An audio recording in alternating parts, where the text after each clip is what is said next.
রুস্তমপুর বাজার বাইতুল নূর কেন্দ্রীয় জামে মসজিদ কমিটি এবং এলাকাবাসীর উদ্যোগে আয়োজিত মাসব্যাপী তাফসীরুল কোরআন মাহফিলের 15তম দিবসে সমবেত আল্লাহ পাকের আশিকিন জাকিরিন সাইমিন বান্দাগণ, পর্দার অন্তরালে অবস্থিত আমার পরম শ্রদ্ধেয় মা বোনেরা, সকলকে আবার ইসলামিক সম্ভাষণ আসসালামু আলাইকুম ওয়া রাহমাতুল্লাহি ওয়া বারাকাতুহু। শুকর আদায় করি মহান রব্বুল ইজ্জতুল জালালের শাহী দরবারে, যে মহান আল্লাহ তাআলা পবিত্র মাহে রমাদানের আজকের এই 15তম দিবসে আমাদেরকে তাঁরই পবিত্র ঘর মসজিদে সালাতুজ যোহর আদায়ের পর তাফসীরুল কোরআন মাহফিলে বসার তৌফিক দিয়েছেন। সে মহান মালিকের শুকর আদায় করি, সকলেই পড়ি আলহামদুলিল্লাহ। রব্বানা লাকাল হামদ হামদান কাসীরান তাইয়িবান মুবারাকান ফীহি ইয়া রাব্বি লাকাল হামদু কামা ইয়ানবাগি লিজালালি ওয়াজহিকা ওয়া আযীমি সুলতানিকা। আমরা আল্লাহর শুকর আদায় করেছি, আল্লাহ তাআলা কবুল করেন, সকলেই বলে আমিন। প্রিয় মুসল্লিয়ান আযম, আমাদের আলোচনা সূরাতুল মারিয়াম থেকে। আমাদের আজকে আলোচনা শুরু হবে সূরা মারিয়ামের 54 নম্বর আয়াত থেকে ইনশাআল্লাহ। আসুন আমরা আগে তেলাওয়াত করি, তারপরে আলোচনায় প্রবেশ করব। বিসমিল্লাহির রহমানির রহিম। واذكر في الكتاب إسماعيل إنه كان صادق الوعد وكان رسولا نبيا وكان يأمر أهله بالصلاة والزكاة وكان عند ربه مرضيا।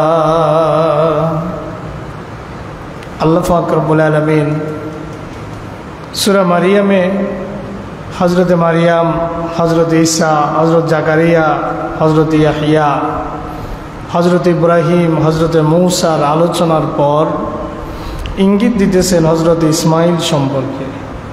কার সম্পর্কে? হযরত ইসমাইল আলাইহিস সালাম সম্পর্কে। হযরত ইসমাইলের বাবার নাম তো আপনারা জানেন। বাবার নাম কি? ইব্রাহিম। বাবার নাম কি? হযরত ইব্রাহিম আলাইহিস সালামের বয়স যখন ৮৬ বছর। কত বছর? তাফসীর ইবনে কাসীরের মধ্যে লেখে, যখন হযরত ইব্রাহিমের বয়স ৮৬ বছর, বৃদ্ধ হয়ে গেছেন, তখন আল্লাহ পাকের কাছে দোয়া করলেন, আল্লাহ তুমি আমাকে একটা নেক সন্তান দাও। রব্বি হাবলি মিনাস সালিহিন, রব্বি হাবলি মিনাস সালিহিন, হে আল্লাহ আমাকে একটা নেককার সন্তান দাও।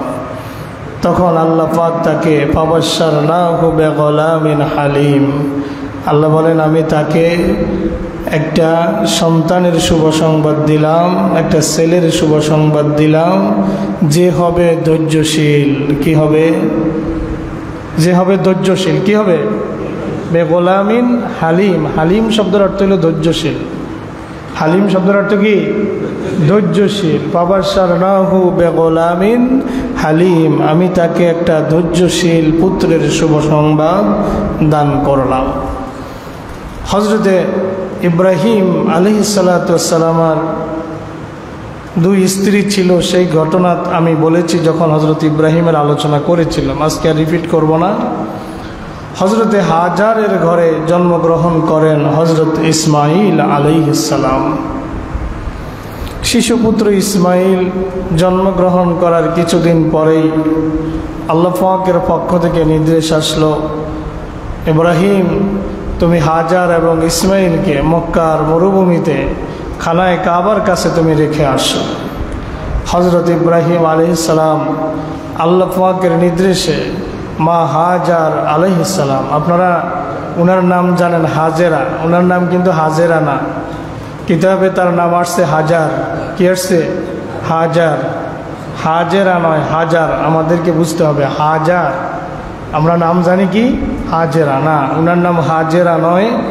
আমাদের দেশের মেয়েদের নাম হাজেরা রাখে, এই জন্য আমরা ওই হিসেবে বলি যে হাজেরা, না। হজরত ইসমাইলের আম্মার নাম ছিল হাজার। কি ছিল? হাজার, হওয়াকার জোয়াকার র, হাজার। তো তিনাকে আল্লাহ পাক রব্বুল আলামিনের নির্দেশে খানায় কাবার কাছে রেখে আসলেন।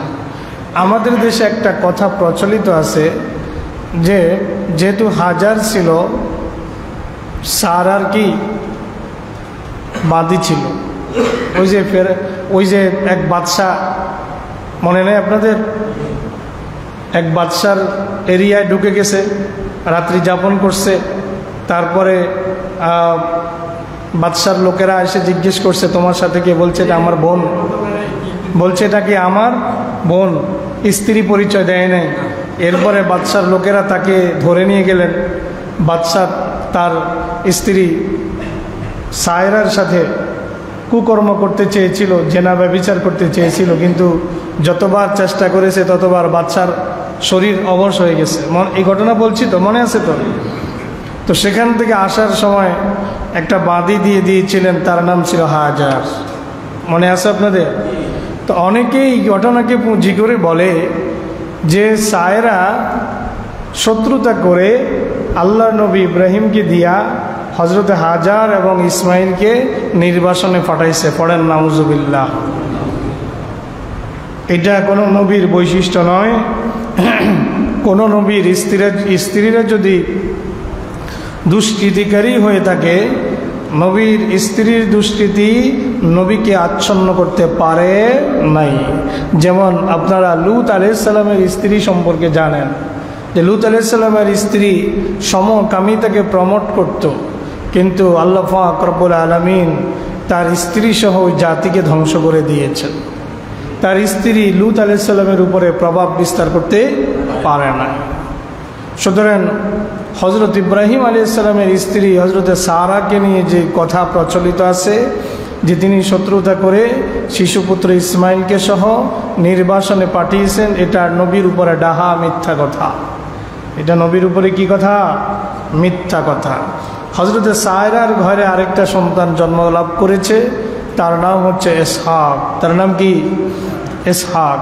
হজরত ইব্রাহিম থেকে হজরত ইসহাক 13 বছরের ছোট। কত বছরের? 13 বছরের। যখন হজরতে ইব্রাহিমের বয়স 99 বছর, তখন ইসহাক আলাইহিস সালামের জন্ম হয়। আর যখন বয়স 86 বছর, তখন হজরত ইসমাইল আলাইহিস সালামের জন্ম হয়।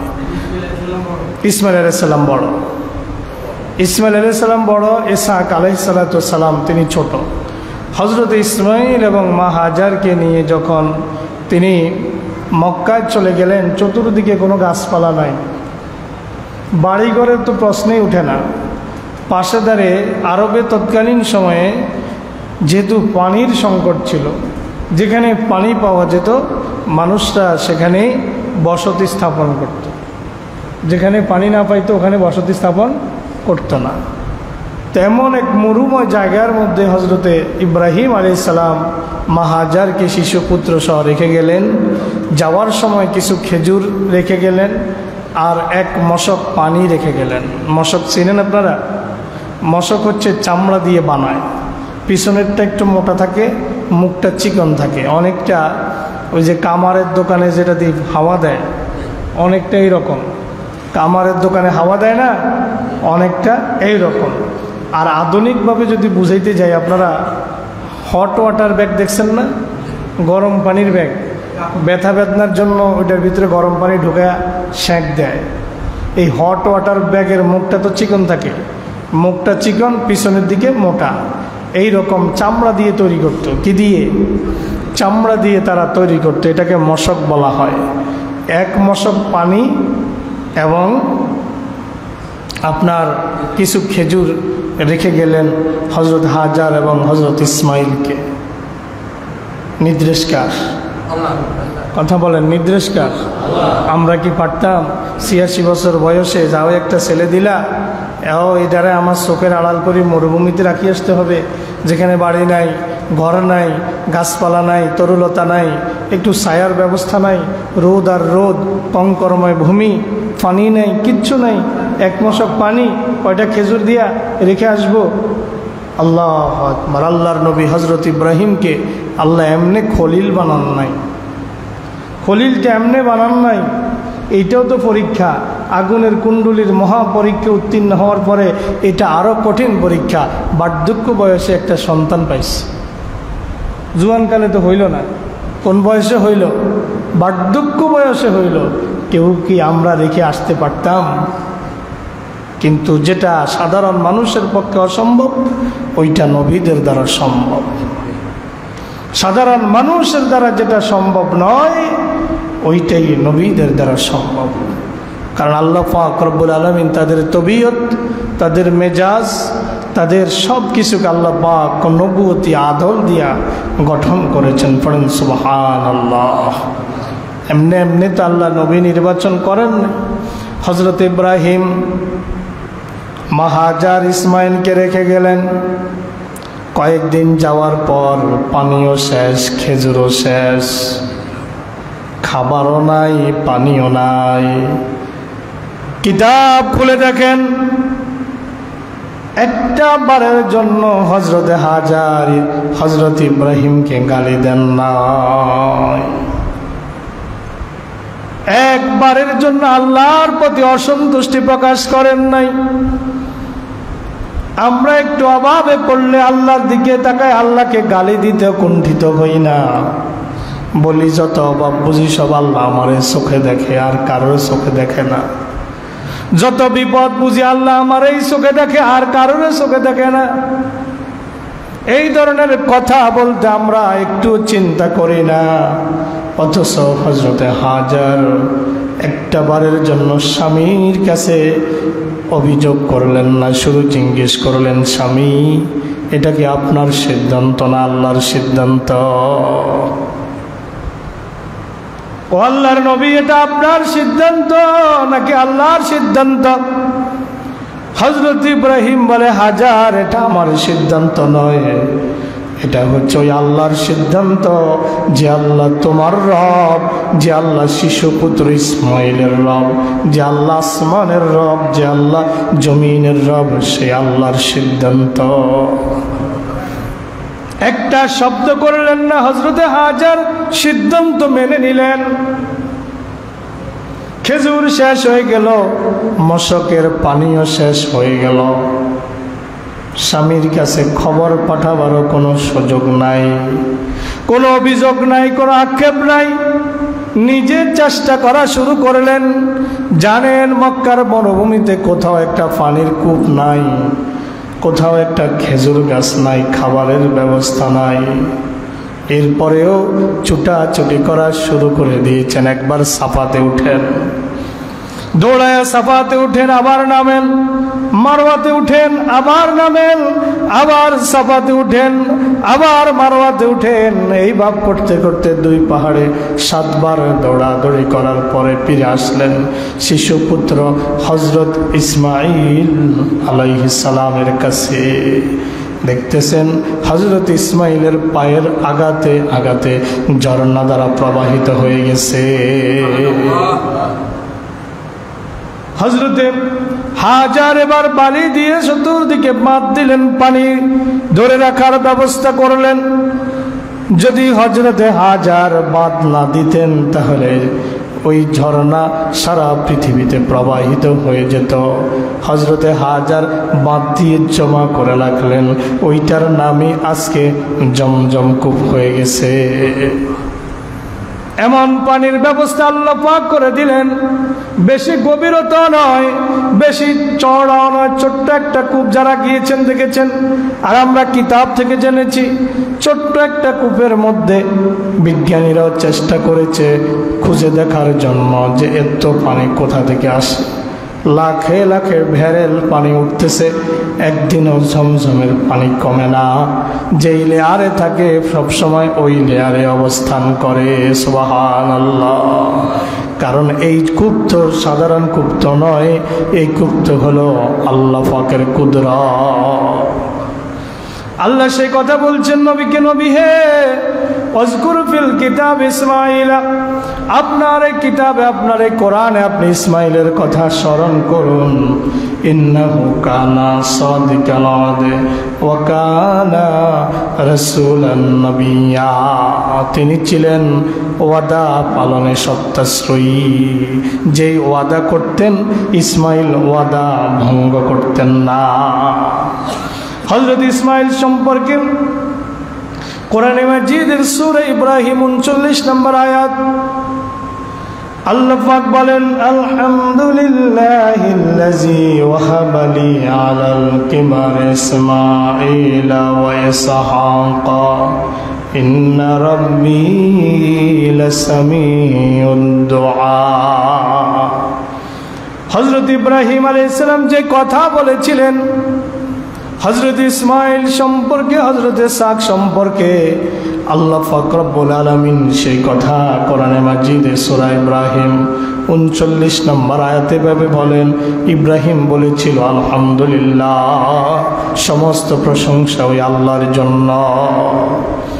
আলহামদুলিল্লাহ, সকল প্রশংসা ওই আল্লাহর জন্য। আল্লাযী ওয়াহাবা লি আলাল কিবারে, যিনি আমার বার্ধক্য বয়সে আমাকে দান করেছেন ইসমাঈল ওয়া ইসহাকা, ইসমাঈল এবং ইসহাককে যে আল্লাহ আমার বার্ধক্য অবস্থায় দান করেছেন ওই আল্লাহর প্রশংসা।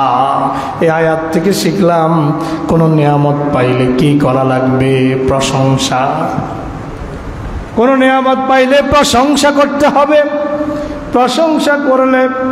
প্রশংসা করলে নিয়ামত কমে না, বরং প্রশংসা করলে, শুকর আদায় করলে নিয়ামত বেড়ে যায়।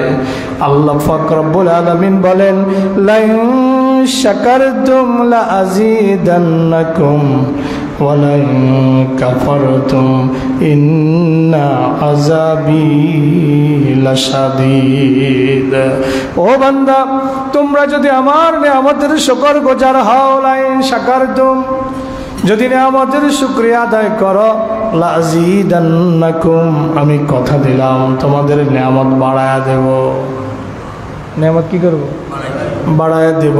ওয়ালাইন কাফারতুম, যদি নিয়ামতের না শুকরি করো, নিয়ামত পায়া যদি আমার শুকরগুজার না হও, মনে রেখো ইন্না আযাবী লাশাদীদ, নিশ্চয়ই আমার শাস্তি অত্যন্ত কঠোর। এজন্য প্রশংসা কার করব? প্রশংসা সবই কেবল তোমারি, প্রশংসা সবই কেবল তোমারি। রব্বুল আলামিন, দয়ালু মেহেরবান করুণা ও ফুরান, আর কেউ নয় তুমি মালিক শেষ বিচারের দিন, শেষ বিচারের দিন। প্রশংসা সবই কেবল তোমারি, প্রশংসা সবই কেবল তোমারি। রব্বুল আলামিন, দয়ালু মেহেরবান করুণা ও ফুরান, আর কেউ নয় তুমি মালিক শেষ বিচারের দিন, শেষ বিচারের দিন। ঠিক না? শেষ বিচারের মালিক কে? আল্লাহ।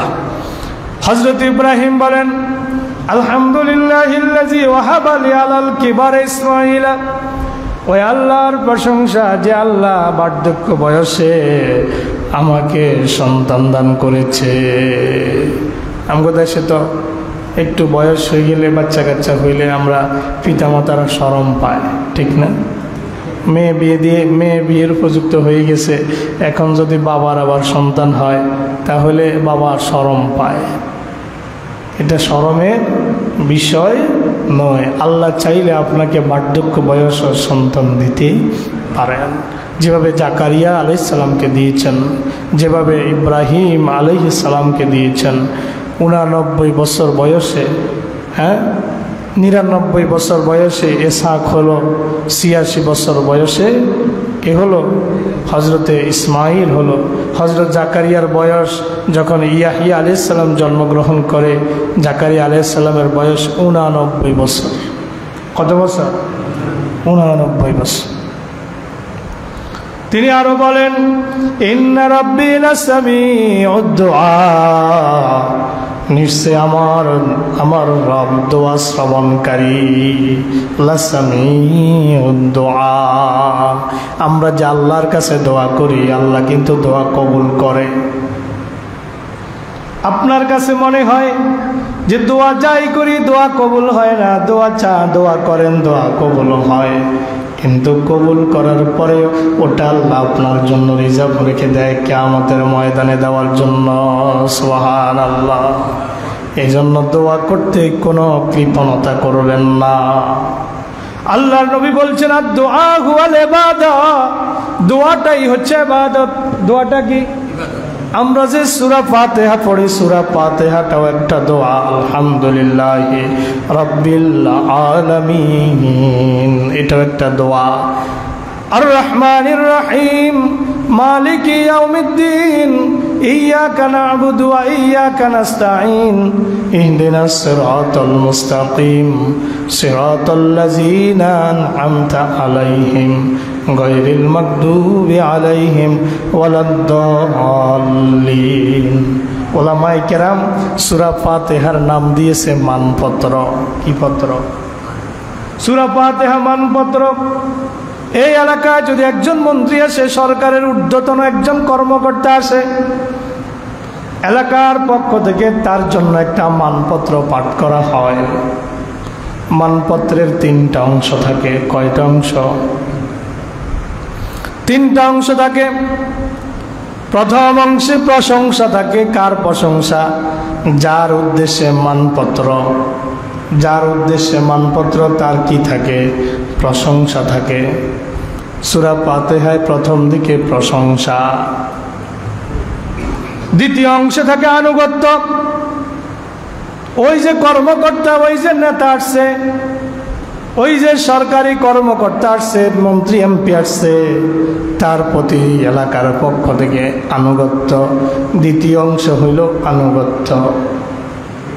আলহামদুলিল্লাহি রাব্বিল আলামিন আর রহমানির রহিম মালিকি ইয়াউমিদ্দিন, এই 3টা আয়াত হচ্ছে প্রশংসা।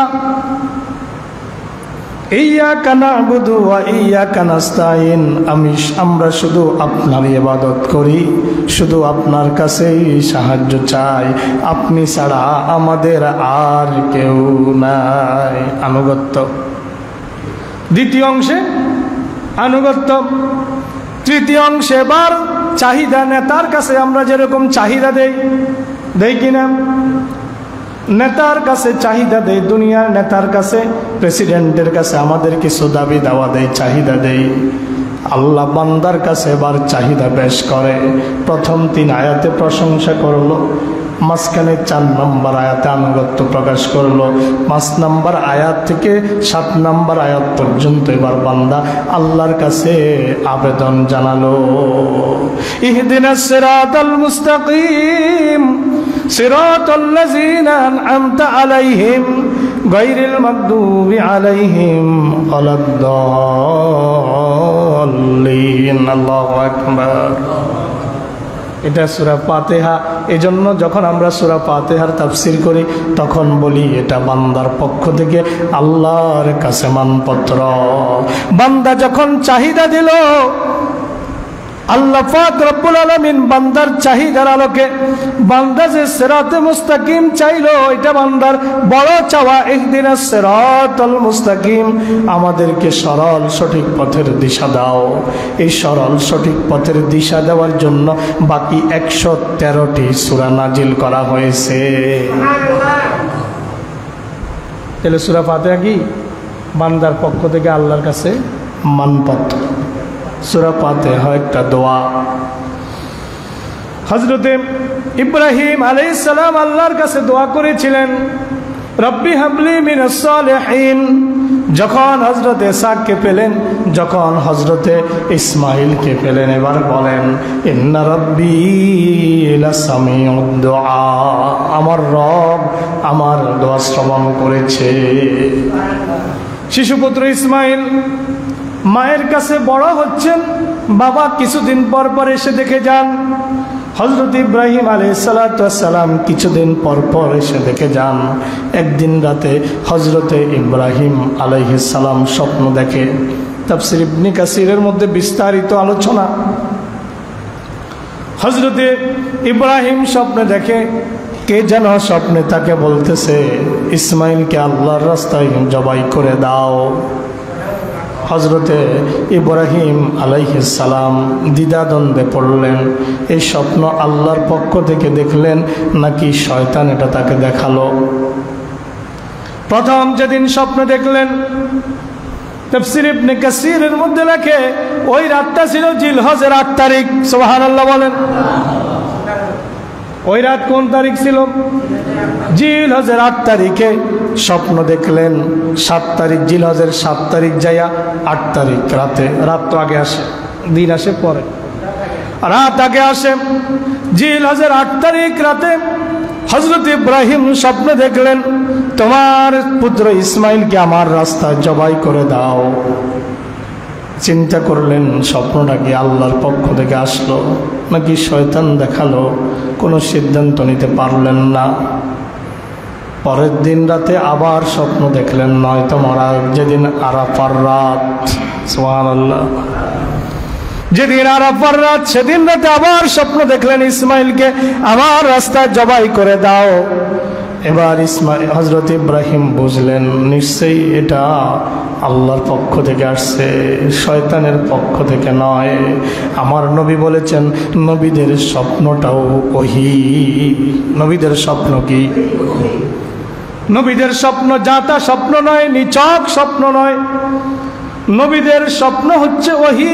সহিহ বুখারীর কিতাবুল সহিহ বুখারী প্রথম খণ্ড বাবু কাইফা কানা বাদুল ওহীর মধ্যে সেখানে এসেছে আমার নবীর কাছে প্রথম যখন স্বপ্ন আসতো সেটা ছিল সত্য স্বপ্ন। আল্লাহর নবী রাত্রে বেলায় যা স্বপ্ন দেখতেন দিনের বেলায় সব বাস্তবায়ন হয়ে যেত। আল্লাহ পাক রব্বুল আলামিনের প্রিয় নবী ইব্রাহিম আলাইহিস সালাম 9 তারিখ রাতে স্বপ্ন দেখলেন, সিদ্ধান্ত নিলেন, বুঝতে পারলেন যেটা আল্লাহর পক্ষ থেকেই দেখানো হয়েছে। কিন্তু হযরত ইসমাঈলের ব্যাপারে এখনো জবাইয়ের সিদ্ধান্ত নিলেন না, বুঝতে পেরেছেন যে আল্লাহর পক্ষ থেকেই স্বপ্ন। এবার 10 তারিখ রাত পোহাইলে 10 তারিখ দিন হবে, রাত্রে বেলায় স্বপ্নে দেখতেছেন তোমার ছেলে ইসমাঈলকে আমার রাস্তায় জবাই করো, কোরবানি করো। এক মুহূর্ত দেরি করলেন না, চলে আসলেন মা হাজারের কাছে।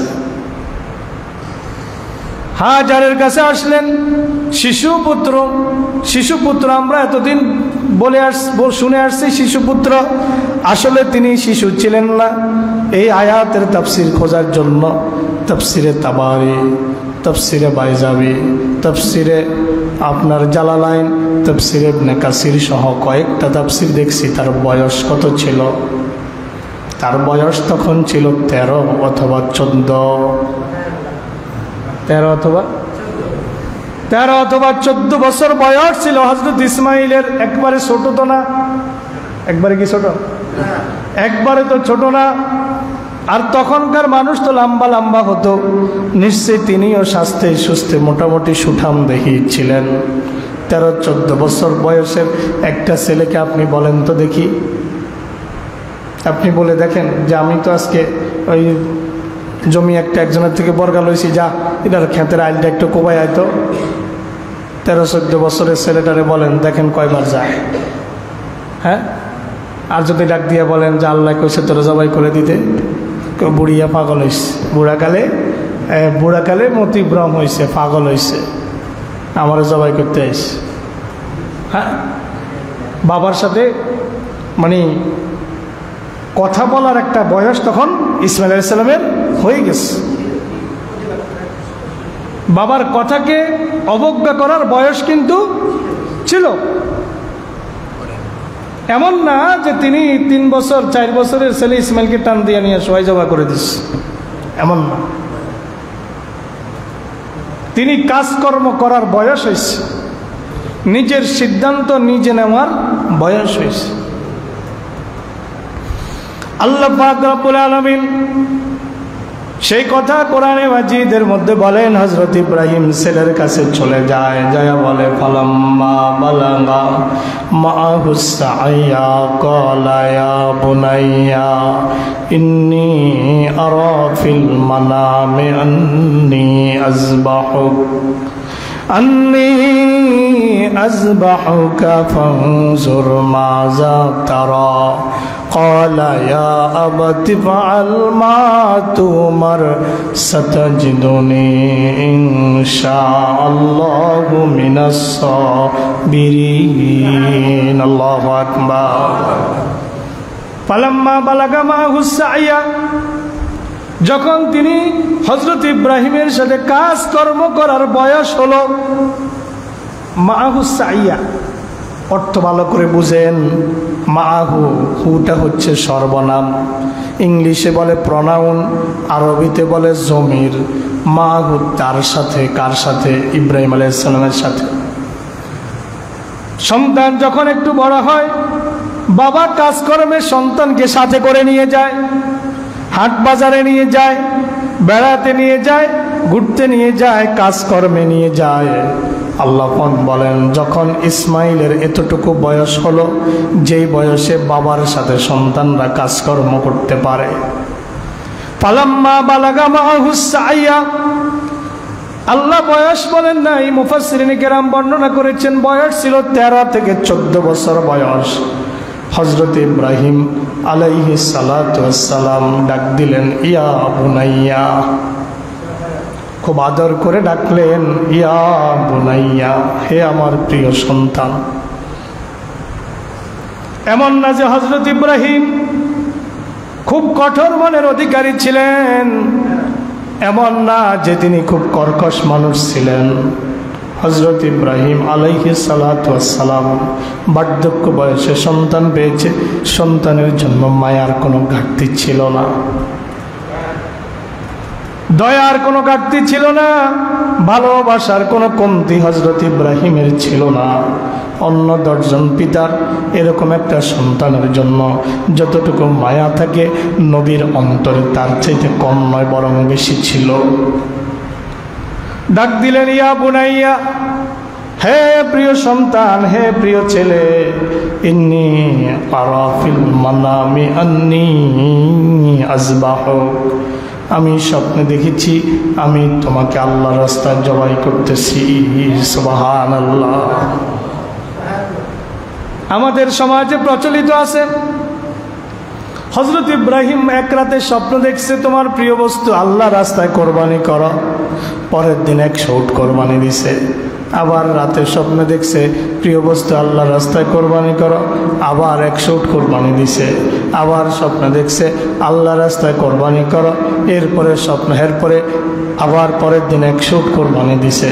আবার যখন স্বপ্ন দেখছে প্রিয় বস্তু কোরবানি করো, এবার ইব্রাহিম চিন্তায় পড়ে গেছে যে আল্লাহ প্রিয় বস্তুর কথা বলতেছে, তাইলে আমার প্রিয় বস্তু তো আসমানের উপরে নিচে, জমিনের উপরে ইসমাইল ছাড়া কেউ নাই, সুতরাং ইসমাইলকেই মনে হয় কোরবানি করার কথা বলছে। এই কথা, ওই ওয়াজ আপনারা শুনছেন না শুনেন নাই? বানোয়াট, একদম মিথ্যা কথা, বানোয়াট কথাবার্তা। এই ধরনের কোনো ঘটনাই ঘটে নাই, এই ধরনের কিছুই ঘটে নাই। ডাইরেক্ট কোরআনে আল্লাহ বলছেন, হযরত ইব্রাহিম সরাসরি ছেলেকে ডাক দিল ইয়া বুনাইয়া, হে আমার প্রিয় সন্তান, হে কলিজা ছেঁড়া দান, আদরের দান, বার্ধক্য বয়সে তোমাকে পেয়েছি, জোয়ানকালে আল্লাহ আমাকে পিতা বানায় নাই, 86 বছর বয়সে আমি তোমাকে খুব আল্লাহর কাছে দোয়া করে তোমাকে পেয়েছি, তুমি আমার খুব কলিজার দান। ইয়া বুনাইয়া, হে আমার প্রিয় সন্তান, ইন্নী আরা ফিল মানাম, আমি স্বপ্ন দেখেছি, আন্নী আযবাহুকা, আমি তোমাকে আল্লাহর নামে জবাই দিতেছি। হযরত ইসমাঈল আলাইহিস সালাম দৌড়ে পালায় চলে যাওয়ার মতো বয়স ছিল, বাবা মাকে ত্যাগ করে দূরে কোথাও চলে যাওয়ার সুযোগ ছিল, সেই বয়স হয়েছে। এই দেশেতে এই বয়সে পোলাপাইন মাইয়া একটারে প্রেম করে হাতে ধরে নিয়ে আসে, কথা কয় না কা। গত বছর ক্লাস 5-এর একটা ছেলে, কোন ক্লাস, গত বছর বাংলাদেশের ঘটনা, ক্লাস 5-এর একটা ছেলে 2 বান্ধবী নিয়ে কক্সবাজারে ঘুরতে গেছে। ক্লাস 5-এর ফোলা কোথায় গেছে? বান্ধবী লগে কয়টা? সাংবাদিকরা জিগাইল টাকা পাইছো কই? কয় মায়ের চেইন চুরি করে বিক্রি করছি। ক্লাস 5-এ পড়ে। হযরত ইসমাঈল আলাইহিস সালাম দৌড়ে চলে যাওয়ার সুযোগ ছিল, বয়স ছিল, কিন্তু না একটা শব্দ করলেন না। বাবা বাবা বললেন, পিতা বললেন ইন্নী আরা ফিল মানাম, আমি স্বপ্নে দেখছি। ছেলে বলতে পারতো মানুষ তো এরকম বহুত স্বপ্নই দেখে, স্বপ্ন কি বাস্তবায়ন করা লাগে নাকি, বলার সুযোগ ছিল না। কিন্তু না, হযরত ইসমাঈল কি জবাব দেয় শুনেন। ক্বালা, ও হযরত ইব্রাহিম আলাইহিস সালাম আরো বলে ফানজুর মাজা তারা, ফানজুর মাজা তারা, একটু চিন্তা করে দেখো এই ব্যাপারে তোমার মতামত কি। এই কাজ দ্বারা হযরত ইব্রাহিম আলাইহিস সালাম 2টা কাজ করলেন। ছেলের কাছে বল থ্রো করে দিলেন, নিজে সিদ্ধান্ত দিলেন না যে আমি সিদ্ধান্ত নিয়েছি তোমাকে জবাই করব, এটা বলেন নাই। বললেন ইন্নী আরা ফিল মানামি আন্নী আযবাহুক, আমি স্বপ্নে দেখতেছি আল্লাহর রাস্তায় তোমাকে জবাই দিতেছি। ফানজুর মাজা তারা, চিন্তা করে দেখো এই ব্যাপারে তোমার মতামত কি। 2টা জিনিস করতে চেয়েছেন। এক, ছেলেকে পরীক্ষা করতে চাইছেন যে ছেলে আল্লাহর সিদ্ধান্তের উপরে রাজি থাকে কিনা। 1 নম্বরে জানতে চেয়েছেন ছেলে আল্লাহর সিদ্ধান্তের উপরে রাজি থাকে কিনা, এটা তার পরীক্ষা। পরীক্ষায় ছেলে পাশ করলো। 2 নম্বরে তিনি চিন্তা করেছেন ছেলে আমার আনুগত্য করে কিনা, আমার আনুগত্য করে কিনা, আমি যে স্বপ্ন দেখেছি আল্লাহর সিদ্ধান্ত মানে কিনা, আমার আনুগত্য করে কিনা। হযরত ইসমাঈল আলাইহিস সালাম 2টাতেই উত্তীর্ণ হয়ে গেলেন। এবার জবাব দেন। ক্বালা ইয়া আবাতি ফাআল মা তু'মার সাতাজিদুনি ইনশাআল্লাহু মিনাস সাবিরিন। আল্লাহু আকবার। ক্বালা ইয়া আবাতি, বললেন হে প্রিয় বাবা, ইফআল মা তু'মার, আপনাকে যা আদেশ করা হয়েছে আপনি তা বাস্তবায়ন করেন। খুব সূক্ষ্মভাবে চিন্তা করেন। হযরত ইব্রাহিম কিন্তু বলেন নাই যে আমাকে আদেশ করা হয়েছে, বলছেন হযরত ইব্রাহিম বলছেন আমি স্বপ্নে দেখছি তোমাকে জবাই দিতেছি। ছেলে কয় আপনাকে যা আদেশ করা হয়েছে আপনি তা বাস্তবায়ন করেন। যেমন বাবা তেমন সন্তান। সন্তান বুঝে ফেলেছে আমার বাবা তো আল্লাহর একজন নবী, নবীদের স্বপ্ন ওহী, সুতরাং এটা নিছক কোনো স্বপ্ন নয়, এটা আমার আল্লাহর নির্দেশ। ইয়া বাতি ফালমা তুমার, হে বাবা আপনাকে যা আদেশ করা হয়েছে বাস্তবায়ন করেন। চিন্তা করেন না, সাতাজিদুনি ইনশাআল্লাহু মিনাস সাবিরিন, আপনি আমাকে ধৈর্যশীল পাবেন। আপনার এই কাজ করতে আমাকে জবাই দেওয়ার সময় আমি হাত পা আপনার জন্য লাথালাথি করব না, আমি হাত পা ছাড়াছাড়ি করব না, আমি দৌড়া পালায়ও যাব না, আপনাকে কোনো কষ্ট দিব না। আপনি যেন সহজে আমাকে জবাই করতে পারেন, আমি আপনাকে সাহায্য করব। আল্লাহু আকবার। কেমন হযরত ইব্রাহিমের ঈমানটা, কেমন হযরত ইসমাঈলের ঈমানটা, কেমন সেই জান্নাতে, যেই জান্নাতে ইব্রাহিম থাকবে, যেই জান্নাতে ইসমাঈল থাকবে, সেই জান্নাতে যাইতে হইলে ঈমানি পরীক্ষা আছে না নাই? ঈমানের পরীক্ষা দিয়া দিয়া উত্তীর্ণ হওয়া লাগবে। ঈমানের পরীক্ষা না দিয়ে জান্নাত পাওয়া যাবে না। ঈমানের পরীক্ষা দিয়া দিয়া জান্নাতে উত্তীর্ণ হওয়া লাগবে। এই জন্য আল্লাহর পাক রব্বুল আলামিন বলেছেন আমি তোমাদের জীবন আর মৃত্যুকে সৃষ্টি করেছি শুধুই পরীক্ষা করার জন্য। আল্লাযী খালাকাল মাউতা ওয়াল হায়াতা লিয়াবলুয়াকুম আইয়ুকুম আহসানু আমালা। আমি জীবন আর মৃত্যু সৃষ্টি করেছি তোমাদেরকে পরীক্ষা করার জন্য। তোমাদের মধ্যে কার আমলটা উত্তম, কার আমল উত্তম, কার আমলটা উত্তম, এটা পরীক্ষা করার জন্য। আল্লাহ বলতে পারতেন আইয়ুকুম আকসারু আমালা, তোমাদের কার আমল বেশি, এটা দেখার জন্য না। আপনি অনেক আমল নিয়ে যাবেন, যদি আমলগুলো কোয়ালিটিফুল না হয়, অনেক নামাজ নিয়ে যাবেন, যদি নামাজটা কোয়ালিটিফুল না হয়, তাহলে ওই কাজ, ওই আমল আল্লাহর কাছে গৃহীত হবে না। হবে না কি? ওই কাজ আল্লাহর কাছে গৃহীত হবে না। এই জন্য আল্লাহ বলছেন আইয়ুকুম আহসানু আমালা, আমি পরীক্ষা করতে চাই কার আমলটা উত্তম। আপনার আমল কম হোক, কিন্তু সেটা যদি ভালো হয়, সেটা যদি উত্তম হয়, তাহলে ওই একটা জীবনের একটা সেজদাই আপনার জান্নাতে যাওয়ার ওসিলা হয়ে যাবে। কপালের দাগ পালায়া দিয়েছেন, কিন্তু এক রাকাত নামাজও রাসূলের তরিকায় হইল না। রুকুতে গেলেন, মনে হয় আল্লাহকে ধমকাইতেছে, সুবহান রাব্বিয়াল আযীম, সুবহান রাব্বিয়াল আযীম, সুবহান রাব্বিয়াল আযীম। সিজদায় যায় সুবহান রাব্বিয়াল আলা, সুবহান রাব্বিয়াল আলা, সুবহান রাব্বিয়াল আলা। মনে হয় আল্লাহকে ধমকাইতেছে। এই নামাজ দিয়া আপনার কোনো কাজ আসবে না।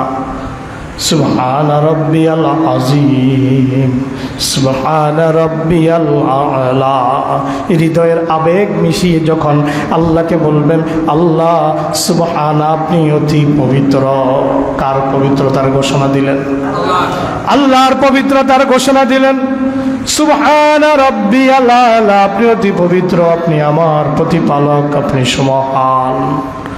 যখন আল্লাহর প্রশংসা করলেন, হৃদয়ের আবেগটা মিশায়ে, যখন মহব্বত মিশায়, যখন একবার বলবেন সুবহান রাব্বিয়াল আলা, আপনি তখন কোথায়? আপনি তখন একদম নিচে জমিনের মধ্যে কপালটা লাগায় আছেন, আর আপনার মালিক আল্লাহ আরশে আজিমে থেকে দেখতেছে। সুবহানাল্লাহ। আপনার মালিক তখন সর্বোচ্চ উচ্চে, আপনি মালিককে স্থান দিলেন আল্লাহ, আপনি সর্বোচ্চ চূড়ায় অধিষ্ঠিত, সর্বোচ্চ সম্মানের জায়গায় অধিষ্ঠিত, সর্বোচ্চ পবিত্রতার জায়গায় অধিষ্ঠিত। আমি আপনার বান্দা কপালটাকে জমিনের সাথে লাগাইয়া বলতেছি সুবহানা রাব্বিয়াল আলা, সুবহানা রাব্বিয়াল আলা, সুবহানা রাব্বিয়াল আলা। এই অনুভূতি নিয়ে যদি জীবনে একটা সেজদাও দিতে পারেন, ওই একটা সেজদাই আপনার নাজাতের ওসিলা হবে। হযরত ইসমাঈল আলাইহিস সালাম বাবাকে বলতেছেন ইয়া আবাতি ফাল মা তুমার, ও বাবা, আপনাকে আদেশ যা করা হয়েছে, আল্লাহ যা আদেশ করেছেন আপনি বাস্তবায়ন করুন। তিনি বুঝতে পেরেছেন এটা নিছক স্বপ্ন নয়, এটা আল্লাহর আদেশ। সাতাজিদুনি ইনশাআল্লাহু মিনাস সাবিরিন, অচিরেই আপনি আমাকে ধৈর্যশীলদের কাতারে দেখতে পাবেন। সুবহানাল্লাহ। হযরত ইসমাঈল আলাইহিস সালামকে নিয়ে যাচ্ছে, পথের মধ্যে শয়তান হযরত ইসমাঈলকে ধোঁকা দেওয়া শুরু করেছে। হযরত ইসমাঈল জামরা আকাবায় যখন গেল, ধোঁকা দিয়েছে। হযরত ইসমাঈল কঙ্কর নিক্ষেপ করলেন, একটু আগায়া জামরায় ওস্তায় গেল। এবারও শয়তান কয় তোমার বাবা তোমাকে জবাই দিতেছে, তোমার বাবা তোমার সাথে প্রতারণা করতেছে ইত্যাদি নানা কিছু বলে বলে হযরত ইসমাঈলকে ধোঁকা দেওয়ার চেষ্টা করতেছিল। হযরত ইসমাঈল আলাইহিস সালাম জামরায় ওস্তায় যাইয়া আবার কঙ্কর নিক্ষেপ করলেন, জামরায় সোগরায় যাইয়া আবার কঙ্কর নিক্ষেপ করলেন। ঘটনা নিশ্চয় আপনার মনে আছে। সর্বশেষ স্বপ্ন যেদিন দেখেছিলেন ওই দিন ছিল 10 তারিখ রাত পোহালো। 10 তারিখ ঈদের দিন হযরত ইব্রাহিম আলাইহিস সালাম ছেলের কাছে আসলেন, স্বপ্নের কথা বললেন, ছেলে রাজি হয়ে গেলেন। বাবা ছেলে মিনার দিকে রওনা হয়ে গেলেন। মিনা প্রান্তরে যাইয়া ছেলেকে কাত করে জমিনের মধ্যে শোয়া দিলেন। ফালাম্মা আসলামা ওয়া তাল্লাহু লিল জাবিন ওয়া নাদাইনাহু আইয়া ইব্রাহিম قد صدقت الرؤيا إنا كذلك نجزي المحسنين। পড়েন আল্লাহু আকবার। ফালাম্মা আসলামা, আল্লাহর সিদ্ধান্ত যখন দুইজন মেনে নিল, ফালাম্মা অর্থ যখন, আসলামা অর্থ যখন তারা দুইজন আল্লাহর কাছে আত্মসমর্পণ করল, আল্লাহর সিদ্ধান্ত মেনে নিল, ওয়াতাল্লাহু লিল জাবিন, কাত করে হযরতে ইসমাইলকে যখন জমিনের মধ্যে শোয়া দিল, ওয়াতাল্লাহু লিল জাবিন, এতটুকু কোরআনে আসছে। ছুরি চালাইছে কিনা কোরআনে আসে নাই। তাফসীরের মধ্যে এসেছে, দুইটা বর্ণনা আসছে। যখন কাত করে জমিনে শোয়া দিয়া হযরত ইব্রাহিম রেডি হয়েছেন ছুরি চালাবেন, আল্লাহ ডাক দিয়া বললেন, ওয়ানা দাইনাহু আইয়া ইব্রাহিম, হে ইব্রাহিম, হে ইব্রাহিম, তুমি তোমার স্বপ্নকে বাস্তবায়ন করেছ। কদ সাদ্দাক্তার রুইয়া, কদ সাদ্দাক্তার রুইয়া, তুমি তোমার সম্পদ, তুমি তোমার স্বপ্নকে বাস্তবায়ন করেছ, তুমি তোমার স্বপ্ন বাস্তবায়ন করেছ। হযরত ইসমাইল তাকায়া দেখেন একটা দুম্বা হাজির, আল্লাহর নির্দেশে দুম্বাটাকে জবাই করে দেওয়া হয়েছে। সুবহানাল্লাহ। সাদা বর্ণের একটা জান্নাতি দুম্বা নিয়ে জিব্রাইলকে আল্লাহ পাঠায়া দিছে। তাফসীরের মধ্যে লেখে, এই দুম্বাটাকে আল্লাহ পাক আসমানের মধ্যে 27 বছর পর্যন্ত লালন পালন করেছে। আল্লাহর ফেরেশতারা এই দুম্বাটা আসমানে 27 বছর লালন পালন করেছে। পরিকল্পনা তো আল্লাহ পাকের আগেই আছে, কি ঘটনা ঘটাবেন। তাফসীরের মধ্যে রেখেছে, তাফসীরে রাজির মধ্যে ইমাম ফখরুদ্দীন রাজি রহমতুল্লাহ আলাইহি তিনি বলেন, এত বড় একটা চাপ, এত বড় একটা পরীক্ষা আল্লাহ পাক রব্বুল আলামিন ইব্রাহিমকে করার কারণ কি ছিল? আসবাবু ফি হাযাত তাকলিফ কামালু তাআত ইব্রাহিম লিতাকালিফিল্লাহ তাআলা। হযরত ইব্রাহিম আলাইহিস সালাতু ওয়াস সালাম আনুগত্যের চূড়ান্ত পরীক্ষায় এই ছেলেকে জবাইয়ের মাধ্যমে উপনীত হয়েছেন। আগুনে নিক্ষেপ করা এটা চূড়ান্ত পরীক্ষা ছিল না, এটা ছিল চূড়ান্ত পরীক্ষা। আগুনে নিক্ষিপ্ত হওয়া কঠিন, আগুনে নিক্ষিপ্ত হওয়া সহজ, কিন্তু ছেলেকে বাবা হইয়া নিজ হাতে জবাই করে দেওয়া এটা সহজ না। তাফসীরে রাজির মধ্যে ইমাম ফখরুদ্দীন রাজি রহমতুল্লাহ আলাইহি লেখেন, আসবাবু ফি হাযা তাকলিফে কামালু তাআত ইব্রাহিম। আল্লাহ পাক এই বোঝাটা, এই পরীক্ষার বোঝাটা, মস্ত একটা পরীক্ষা চাপায়া দেওয়ার কারণ হচ্ছে তার কামালে তাআত ইব্রাহিম, ইব্রাহিমের চূড়ান্ত আনুগত্য দেখার জন্য। সুবহানাল্লাহ। ফালাম্মা কাল্লাফাহুল্লাহু তাআলা বিহাযা তাকলিফিশ শাক্কিশ শাদীদ, যখন আল্লাহ পাক রব্বুল আলামিন কঠিন এই পরীক্ষা যখন হযরত ইব্রাহিমের উপরে চাপায়া দিলেন, যাহারা মিনহু কামালুত তাআতি ওয়াল ইনকিয়াদ, যাহারা মিনহু হযরত ইব্রাহিম থেকে প্রকাশ হয়ে গেল কামালুত তাআতি ওয়াল ইনকিয়াদ, পরিপূর্ণ আনুগত্য, বশ্যতার শিকার তার থেকে প্রকাশ হয়ে গেল। সুবহানাল্লাহ। আল্লাহ ডাক দিয়ে বললেন, কদ সাদ্দাক্তার রুইয়া, তুমি তোমার স্বপ্নকে বাস্তবায়ন করেছ। এখন বলবেন জবাই তো হয় নাই, বাস্তবায়ন হইল কেমনে? আল্লাহর উদ্দেশ্য তো জবাই ছিল না, আল্লাহর উদ্দেশ্য তো ছিল হযরত ইব্রাহিম কতটুকু প্রস্তুত জবাই করার জন্য। হযরত ইব্রাহিমও মন থেকে জবাই করার জন্য, এটা কোনো খেলনা ছিল না, এটা কোনো একটা অভিনয় ছিল না, বরং এটা অন্তর থেকে হযরত ইসমাইল আলাইহিস সালামকে জবাই করার জন্যই হযরত ইব্রাহিম ছুরি চালানো শুরু করেছেন। আর হযরত ইসমাইল অভিনয় করার জন্য নয়, বরং আল্লাহর আনুগত্য মেনে নিয়ে, আল্লাহর সিদ্ধান্ত মেনে নিয়ে নিজকে জমিনে শোয়া দিয়েছেন, গলাটা পেতে দিয়েছেন বাবাকে জবাই করার জন্য। এজন্য আল্লাহ কয়, কদ সাদ্দাক্তার রুইয়া, তোমরা স্বপ্ন বাস্তবায়ন করেছ। তাফসীরে রাজির মধ্যে লেখেন, ইয়ানি হাসানাল মাকসুদু মিন তিলকার রুইয়া, আল্লাহ বুঝাতে চেয়েছেন তোমার স্বপ্ন দ্বারা আমি যেটা জানতে চেয়েছি সেটা আমার জানা হয়ে গেছে। সুবহানাল্লাহ। লা ইলাহা ইল্লাল্লাহ, লা ইলাহা ইল্লাল্লাহ, লা ইলাহা ইল্লাল্লাহ, লা ইলাহা ইল্লাল্লাহ,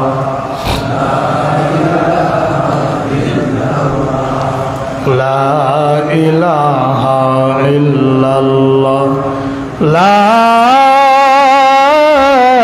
ইলাহা ইল্লাল্লাহু মুহাম্মাদুর রাসূলুল্লাহ সাল্লাল্লাহু আলাইহি ওয়াসাল্লাম। কিয়ামত পর্যন্ত আল্লাহর আনুগত্যের নজরানার ব্যাপারে হযরত ইব্রাহিম জমিনের মধ্যে দৃষ্টান্ত রেখে গেছেন আমাদের জন্য।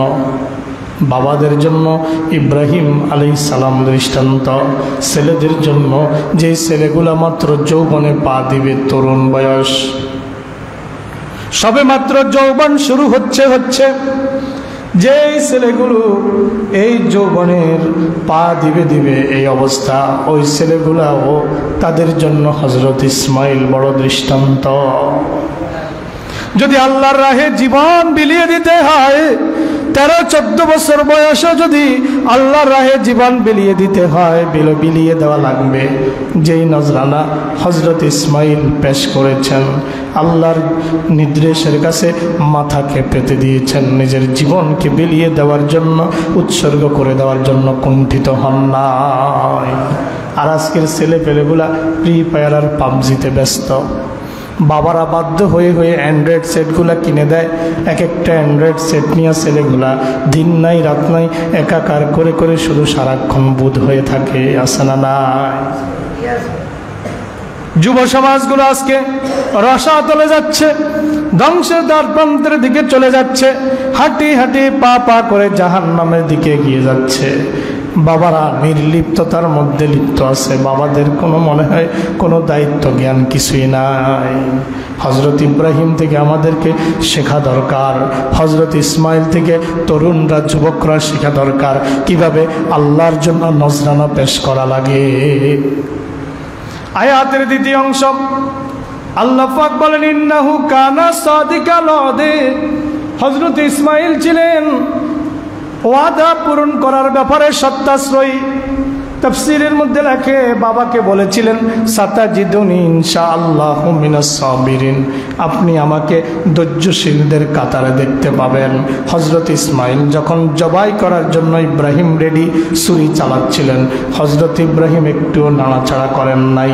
এই জন্য আল্লাহ বলেন, ইন্নাহু কানা সাদিকাল ওয়াদে, তিনি তার কথা রেখেছেন। সুবহানাল্লাহ। বাবাকে দেওয়া ওয়াদা হযরত ইসমাইল আলাইহিস সালাতু ওয়াস সালাম অক্ষরে অক্ষরে পালন করেছেন। আমাদের যুবকেরা বাবা ক্ষেতের মধ্যে যায়, কয় রে আমি তো খেতে যাইতেছি, তুই একটু পিছিয়ে দিয়ে আইস, কজা আনাইতে আসি। ওই যে আইতে আসি বলছে পর্যন্তই শেষ। বাবা সারাদিন খাটাখাটনি করে জোহরের নামাজের আজান যখন দেয় হাইয়া আলাস সালাহ, বাবা গামছাটা কাঁধের মধ্যে ফেলে গামগুলা মুছতে মুছতে আসে। একা এত কষ্ট হইল, পোলাডারে কইছিলাম একটু আমার লগে আইলে তো আমার এত কষ্ট হইতো না রোজার দিনে। কিন্তু ছেলেটা বাবার সাথে ওয়াদা করেছিল, কাজান আমি আইতে আসি। হযরতে ইসমাইলের ব্যাপারে আল্লাহ বলছেন, ইন্নাহু কানা সাদিকাল ওয়াদে। ইসমাইল বাবার সাথে যে ওয়াদা করেছেন, ওয়াদা রক্ষা করেছেন। এজন্য সন্তানদের কর্তব্য হলো বাবার সাথে ওয়াদা রক্ষা করা এবং যে কোনো ওয়াদা রক্ষা করা। কথা কি বোঝা গেছে? ওয়াদা রক্ষা করা। আল্লাহ পাক রব্বুল আলামিন বলেন, ইয়া আইয়ুহাল্লাযীনা আমানু লিমা তাকুলুনা মা লা তাফআলুন কাবুরা মাকতান ইনদাল্লাহি আন তাকুলু মা লা তাফআলুন। ইয়া আইয়ুহাল্লাযীনা আমানু, হে ঈমানদাররা, লিমা তাকুলুনা মা লা তাফআলুন, তোমরা কেন এমন কথা বলো যেটা তোমরা করো না। তার মানে যেটা বলবেন সেটা করা লাগবে, যেটা করবেন না ওটা বলাও যাবে না। লিমা তাকুলুনা মা লা তাফআলুন, নিজে যেটা করো না এটা আরেকজনকে বলো কেন? নিজে আগে বাস্তবায়ন করো, এরপরে আরেকজনকে বলো। কাউকে ওয়াদা দিয়েছেন, ওয়াদা বাস্তবায়ন করবেন। ওয়াদা যদি বাস্তবায়ন না করেন তাহলে মুখ দিয়া এই কথা বলবেন, ওয়াদা করবেন না। লিমা তাকুলুনা মা লা তাফআলুন, যেটা করো না সেটা কেন ওয়াদা দাও, সেটা কেন বলো? কাবুরা মাকতান ইনদাল্লাহ, আল্লাহর কাছে অনেক বেশি ক্রোধের বিষয়, আল্লাহর কাছে অনেক বেশি গোসার বিষয়। আন তাকুলু মা লা তাফআলুন, তোমরা যা কিছু বলো তা তোমরা করো না, যা বলো তা করো না। এটা আল্লাহর কাছে খুব গোস্বার বিষয়, খুব রাগের বিষয়, এটা খুব অপছন্দনীয় বিষয়। এই জন্য যা বলবো তা করবো, রাজি আছি তো ইনশাআল্লাহ। আল্লাহর নবী সাল্লাল্লাহু আলাইহি ওয়াসাল্লাম বলেন, আন আবি হুরায়রা রাদিয়াল্লাহু তাআলা আনহু আনিন নবী সাল্লাল্লাহু আলাইহি ওয়াসাল্লাম ক্বালা আয়াতুল মুনাফিকি সালাসুন ইজা হাদাসা কাযাবা ইজা ওয়াআদা আখলাফা ইজা উতমিনা খানা, রাওয়াহুল বুখারী। আল্লাহর নবী বলেন মুনাফিকের আলামত হলো তিনটা। কয়টা? মুনাফিকের আলামত কয়টা? মুনাফিকের আলামত তিনটা। ইজা হাদাসা কাযাবা, যখন কথা বলে তখন মিথ্যা বলে। ওয়াইজা ওয়াদা আখলাফা, যখন ওয়াদা করে তখন ভঙ্গ করে। ওয়াইজা উতমিনা খানা, যখন আমানত রাখে তখন খেয়ানত করে। মুনাফিকের আলামত তিনটা। কয়টা? কথায় কথায় মিথ্যা বলে, এরকম লোক আছে না নাই? আল কেজবু উম্মুজ জামবে, মিথ্যা সকল পাপের মূল। যেই লোক মিথ্যা কথা বলে এই লোকের দ্বারা সব কিছু সম্ভব। এই লোকের দ্বারা, মিথ্যাবাদীর দ্বারা সব কিছু কি সম্ভব। মনে রাখবেন, মিথ্যা কোনোদিন মানুষকে সফলতা দিতে পারে না, বরং বলা হয়েছে আসিদকু ইউনজি ওয়াল কিযবু ইউহলিক, সত্য মানুষকে মুক্তি দেয়, মিথ্যা মানুষকে ধ্বংস করে। এজন্য মিথ্যাশ্রয়ী হওয়া যাবে না, মিথ্যা কথা বলা যাবে না, মিথ্যা থেকে দূরে থাকতে হবে। আল্লাহর নবী বলেছেন, অনেক সময় আমরা বাচ্চাদের সাথে দুষ্টামি করেও মিথ্যা কথা বলি। হাতের মধ্যে কিছু নাই, শিশু আপনার কাছে আসে না, হাত মুট করে দেখে কয় এদিকে এদিকে, এই যে হাতের ভিতরে আসছে, তোরে দিমো, চকলেট আছে, এটা আছে, ওটা আছে, কিন্তু বাস্তবে হাতের ভিতরে কিছুই নাই। রাসূল বলেছেন, তোমরা শিশুদের সাথে ঠাট্টার চলে, মশকরার চলেও মিথ্যা কথা বলবে না। এই যে আপনি কিছু নাই তারপরও বলছেন আছে, আপনি তাকে দিবেন, এই যে মিথ্যা কথা বলছেন, কিন্তু আপনি তাকে দেন নাই, তার সাথে আপনি প্রতারণা করছেন। এই আচরণটার কারণে শিশু আপনার কাছ থেকে প্রতারণা শিখছে। কি শিখছে? প্রতারণা শিখছে। আপনি মনে করেন ছোট মানুষ কি বুঝছে, আর এই ছোট মানুষ মানে এই কাদা মাটির মধ্যে একটু একটু করে সব কিছু ডুবতেছে। সন্তানরা যেই পরিবেশে বেড়ে ওঠে ওই পরিবেশটাই তার মন মগজের উপরে প্রভাব বিস্তার করে। সন্তানদের সাথে যদি কথায় কথায় ধমক দেন, কথায় কথায় খিটখিট করেন, ওই সন্তান বদমেজাজি হয়ে বেড়ে উঠবে, সন্তান রাগ হবে, আপনি নরম থাকতে হবে। শিশু বাচ্চারা অনেক সময় জিদ করে না, ওই জিদের সাথে যদি আপনিও তারে দুই চারটা লাগান, ঠুয়া লাগান, ঘুষি লাগান, গালের মধ্যে চট থাপ্পড় মারেন, ধমকান, ওই সন্তান নিজেও একজন কর্কশবাসী, কঠোর হৃদয়ের বদমেজাজি হয়ে বেড়ে উঠবে। আর আপনি যদি তাকে নরমালি সফটলি হ্যান্ডেল করতে পারেন, ওই সন্তান আপনার কাছ থেকে শিখবে। সুবহানাল্লাহ কন। এই জন্য আপনাকে এগুলো খেয়াল রাখতে হবে। আপনারা ওর দিকে তাকায়েন না, আপনারা আমার কথা শোনেন।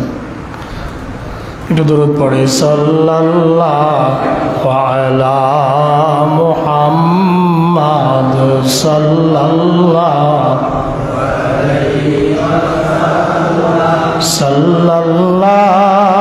আলা মুহাম্মাদ সাল্লাল্লাহু আলাইহি ওয়াসাল্লাম। নবী বললেন মুনাফিকের আলামত তিনটা। ইজা হাদাসা কাযাবা, যখন কথা বলে মিথ্যা বলে। ওয়াইজা ওয়াদা আখলাফা, যখন ওয়াদা করে ভঙ্গ করে। আমরাও আল্লাহর সাথে একটা ওয়াদা করেছি। কার সাথে? আল্লাহর সাথে ওয়াদা করেছি। যেদিন আলমে আরোহে রূহ জগতে আল্লাহ পাক সব রূহ একসাথ করলেন, সব রূহগুলাকে একসাথ করে আল্লাহ পাক একটা প্রশ্ন করলেন, আলাস্তু বিরাব্বিকুম, আমি কি তোমাদের রব নই? আমি কি তোমাদের রব নই? দেখেন, আলমে আরোহে পৃথিবীতে আসার আগে আলমে আরোহে জিজ্ঞাসা করেছিল, আলাস্তু বিরাব্বিকুম, আমি কি তোমাদের রব নই? আমরা জবাব দিয়েছিলাম ক্বালু বালা, হ্যাঁ হ্যাঁ আপনি আমাদের রব, আপনি আমাদের রব। আবার দেখেন, যখন আপনি দুনিয়াতে আসলেন, প্রাপ্তবয়স্ক হলেন, প্রাপ্তবয়স্ক হওয়ার পর যখন আপনার উপরে নামাজ ফরজ হয়ে গেল, নামাজে দাঁড়িয়ে গেলেন, আপনি পড়লেন আলহামদুলিল্লাহি রাব্বিল আলামিন। রব আছে না নাই? তাহলে আসমানেও রব, জমিনে ভূমিষ্ঠ হওয়ার পরে প্রাপ্তবয়স্ক হয়ে প্রথম নামাজের নিয়ত করেও সেখানেও রব আছে না নাই? সেখানেও রব। এবার আপনি যখন রুকুতে চলে গেলেন, সুবহানা রাব্বিয়াল আযীম, এখানেও রব।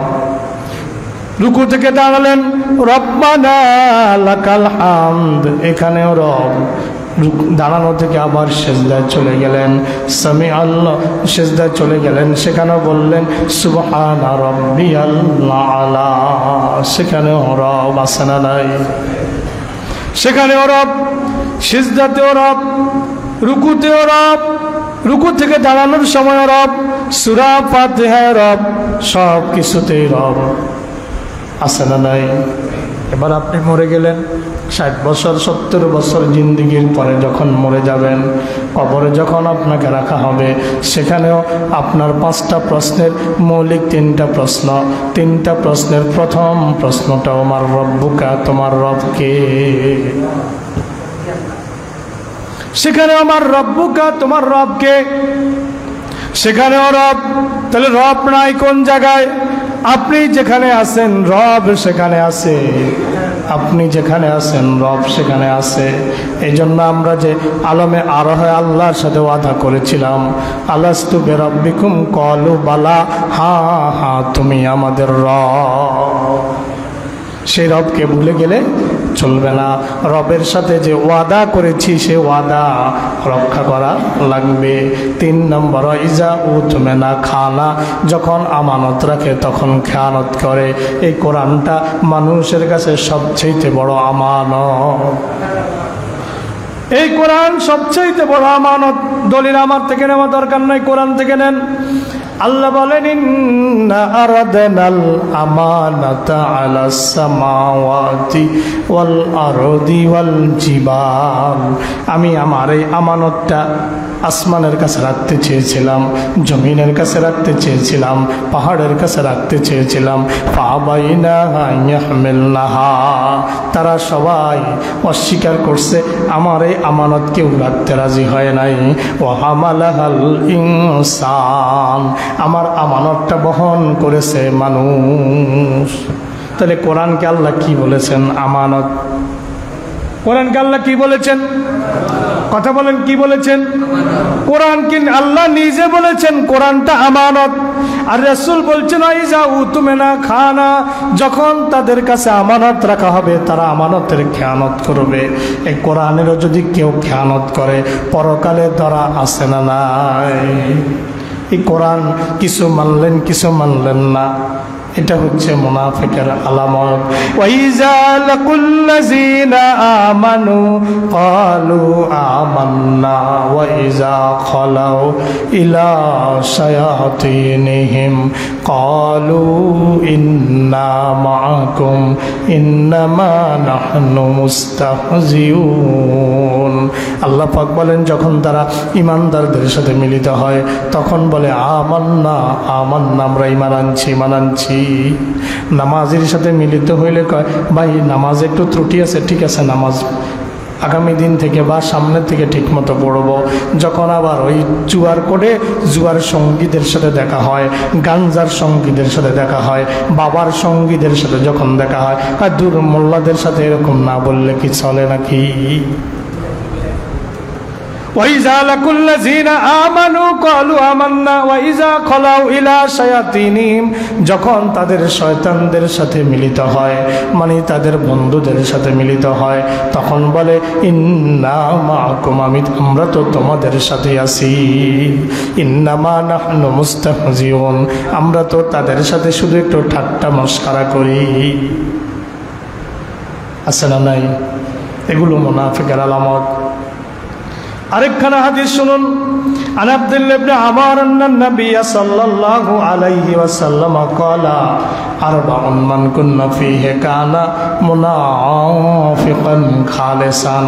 চারটা স্বভাব যার মধ্যে আছে, কয়টা স্বভাব? যার মধ্যে চারটা স্বভাব আছে একসাথে, আল্লাহর নবী বলেন চার স্বভাব যদি কারো ভিতরে একত্রিত হয় বুঝতে হবে এটা খাঁটি মুনাফিক। কি মুনাফিক? কোনো ভেজাল? কোনো ভেজাল? রাসূল বলেন আমান কানাত ফীহি খাসলাতুন মিনহুন্না, যার মধ্যে চারটা স্বভাবের একটা স্বভাব থাকবে, কানাত ফীহি খাসলাতুন মিনান নিফাক, বুঝে নিও তার মধ্যে মুনাফিকের একটা বৈশিষ্ট্য আছে। চারটার একটা যার ভিতরে আছে বুঝে নিও তার মধ্যে মুনাফিকের একটা বৈশিষ্ট্য আছে। আর যার মধ্যে চারটা আছে বুঝে নিও এটা নির্ভেজাল মুনাফিক, টাটকা মুনাফিক, টাটকা। এবার রাসূল বলেন ইজা উতুমেনা খানা, যখন আমানত রাখা হয় খেয়ানত করে। ওয়াইজা হাদ্দাসা কাযাবা, যখন কথা বলে মিথ্যা বলে। ওয়াইজা আহাদা গাদারা, যখন ওয়াদা করে ভঙ্গ করে। এই তিনটা আগের হাদিসও গেছে। 4 নম্বর ওয়াইজা খাসামা ফাজারা, যখন ঝগড়া লাগে তখন অশ্লীল কথা বলে। এরকম লোক নাই সমাজে? ঝগড়া লাগলে অশ্লীল কথা বলে, যেটা আমরা আমাদের আঞ্চলিক ভাষায় কই বন কয়, কবি কয়। এরকম বলনেওয়ালা লোক আমগো সমাজে নাই। হ্যাঁ, আল্লাহ রাসূল বলেন কথা বললে মিথ্যা বলে, ওয়াদা করলে ভঙ্গ করে, আমানত রাখলে খেয়ানত করে, ঝগড়া লাগলে অশ্লীল কথা বলে।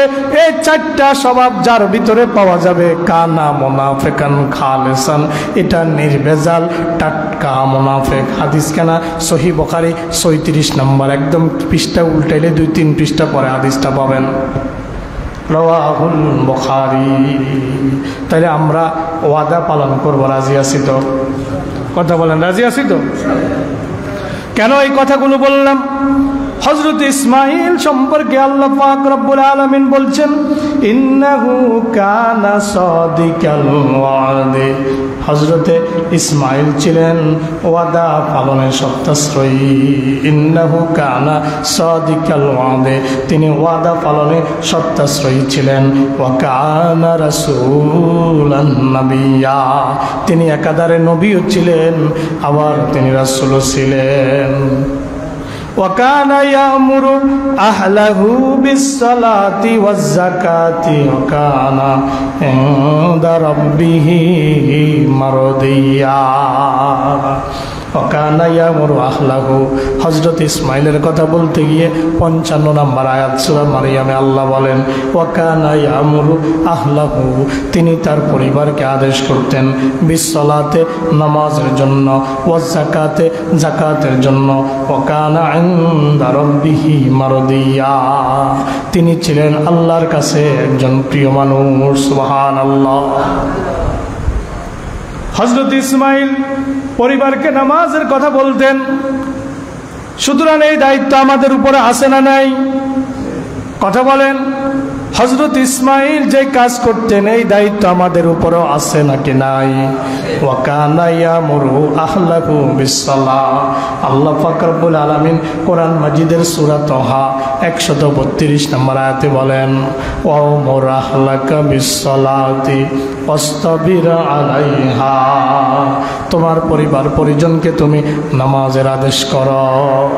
একটা হাদিসের মধ্যে রাসূল বলেছেন তোমার সন্তানকে তার বয়স যখন 7 বছর হবে তখন তোমার সন্তানকে নামাজের আদেশ করো। সন্তানের বয়স যখন 10 বছর হবে নামাজ না পড়লে তাকে বেত্রাঘাত করো। 7 বছরে নামাজের আদেশ করবেন, 10 বছরে নামাজ না পড়লে বেতাবেন। সন্তানকে কোনো কাজের জন্য বেত্রাঘাত করার কথা বলা হয় নাই, 2টা কাজের ব্যাপারে বেত্রাঘাত করার কথা বলা হয়েছে। একটা হইল সন্তানকে আদব শিখাইতে হইলে বেত লাগবে। রাসূল বলছেন তোমার আদব শিখানোর বেতটা তুমি উঠাইয়া রাখিও না। তার মানে আদব শিখাইতে সন্তানকে বেত্রাঘাত করতে পারবেন, অনুমতি আছে। আর নামাজের জন্য সন্তানকে বেত্রাঘাত করতে হবে, অনুমতি আছে। আপনার সাথে কাজ করে নাই, বহুদিন মারছেন, কিন্তু কয়দিন সন্তানরা নামাজ পড়েন এই জন্য মারছিলেন? কয়দিন?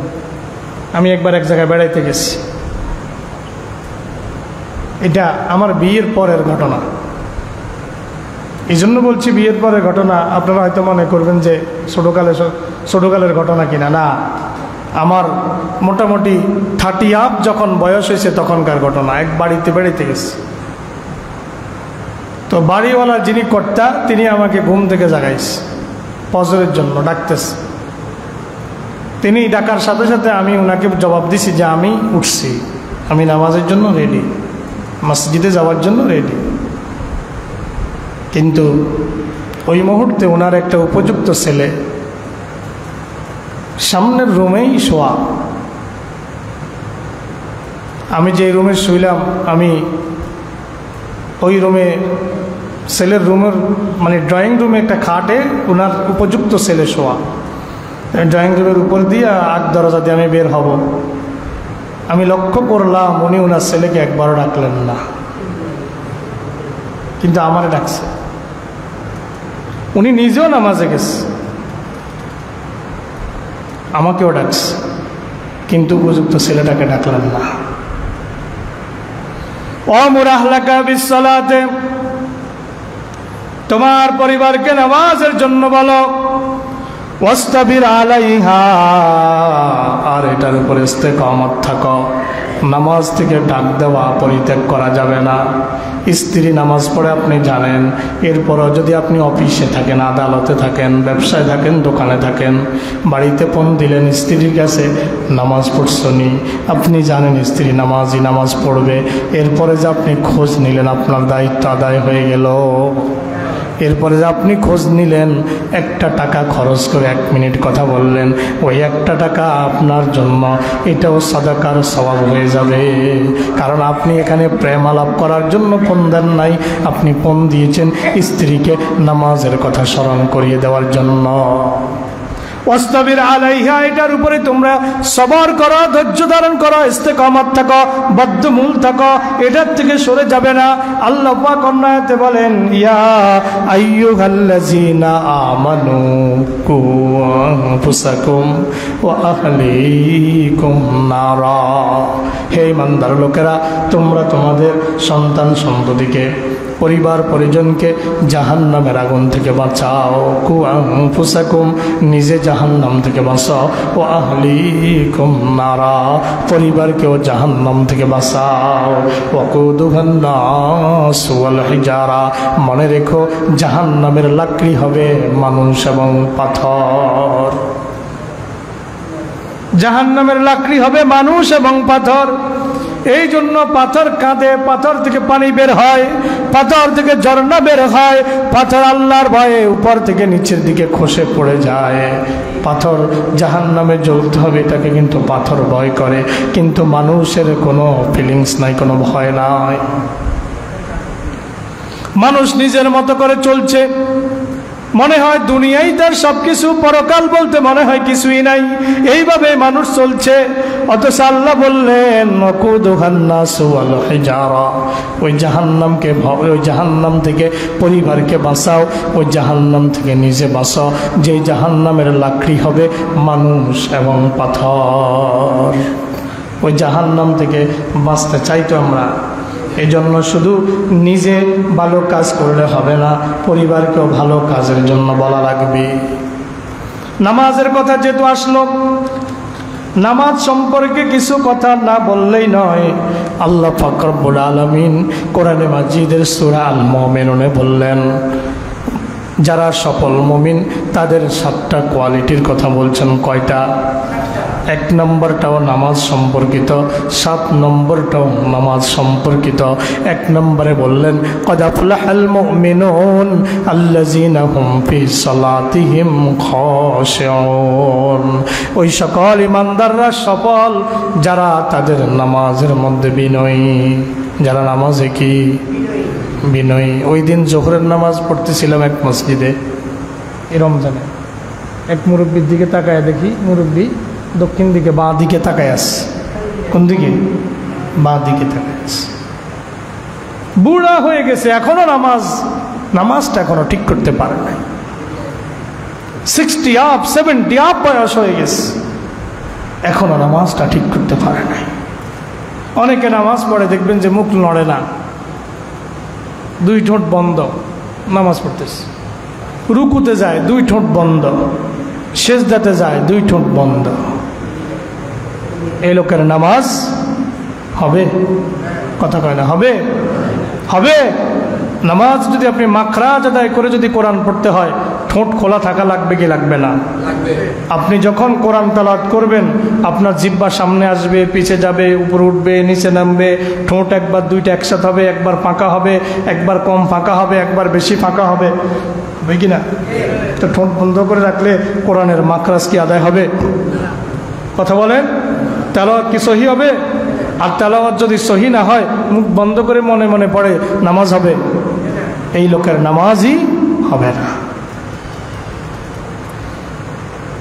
আল্লাহ পাক বললেন, কদ আফলাহাল মুমিনুন, ওই মুমিন সফল হয়েছে, আল্লাযীনা হুম ফি সালাতিহিম খাশিউন, যে নামাজের মধ্যে বিনয়ী, যখন নামাজে দাঁড়াবে সব কিছু ভুলে যাবে, শুধুই নামাজ। হযরত আলী রাদিয়াল্লাহু আনহু যুদ্ধের ময়দানে তীর বিদ্ধ হয়েছে পায়ের মধ্যে, কেউ তীর খুলতে পারে না, সবাই মিলে সিদ্ধান্ত নিলেন যখন আলী নামাজে দাঁড়াবে তখন আলীর পায়ের থেকে তীর খোলা হবে। হযরত আলী নামাজে দাঁড়িয়ে গেলেন, সবাই মিলে জোর করে টান দিয়ে পা থেকে তীর খুলে ফেলেছে। নামাজ শেষে হযরত আলী দেখেন পায়ের মধ্যে তীর নাই। সাহাবীরা বললেন, আমরা তীর খুলেছি।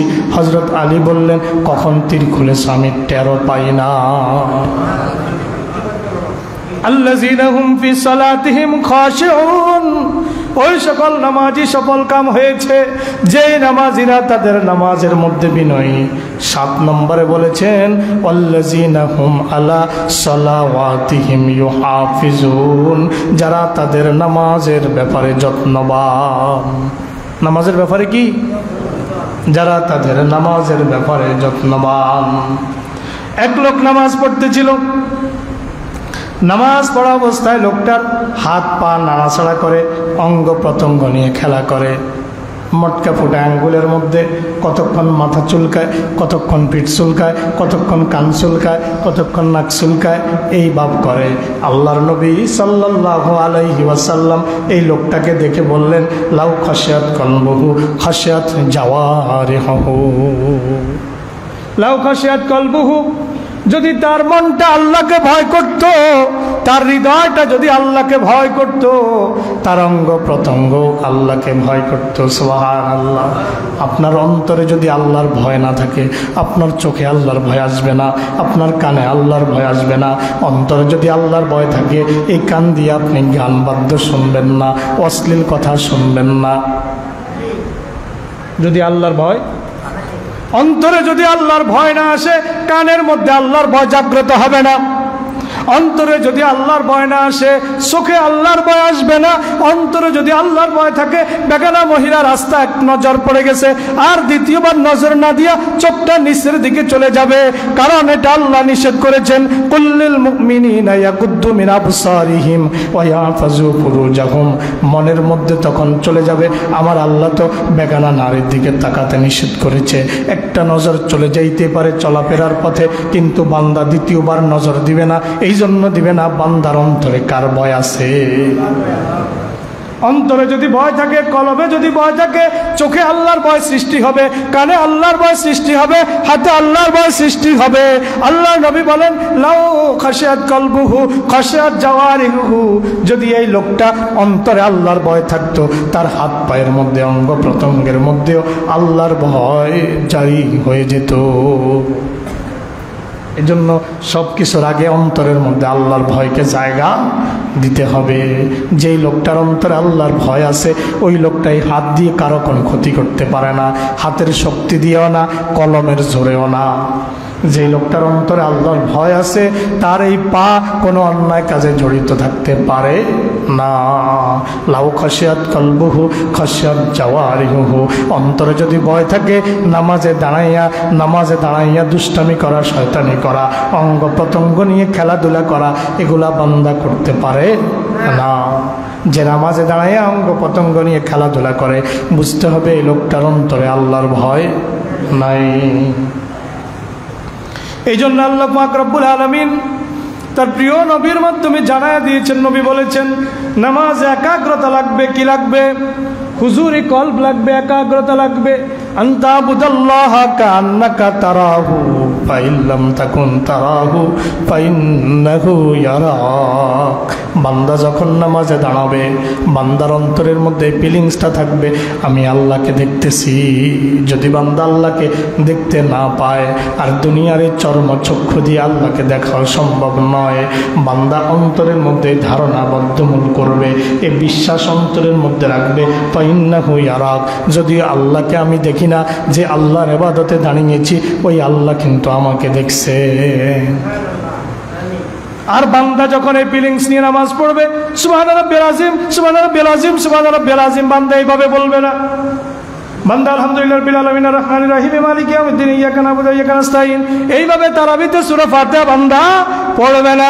এই দেশের অধিকাংশ মসজিদের মধ্যে যেই তারাবি হয়, এক রাকাত তারাবি আল্লাহর আদালতে গ্রহণযোগ্য হবে না, হবে না, হবে না। কারণ হাদিসের মধ্যে, সহিহ মুসলিমের মধ্যে একখানা বর্ণনা এসেছে, আল্লাহর নবী সাল্লাল্লাহু আলাইহি ওয়াসাল্লাম বলেন, মোটামুটি লম্বা সূরা হাদিস বলবো, কথা কোন বলবো নেই।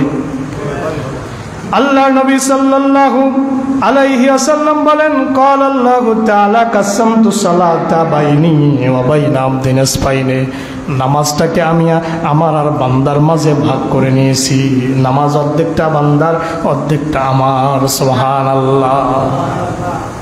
কাসামতু সালাতা বাইনি ওয়া বাইনা আবদি, নামাজকে আমি আর আমার বান্দার মাঝে ভাগ করে নিয়েছি। অর্ধেক হচ্ছে বান্দার, অর্ধেক হচ্ছে আমার।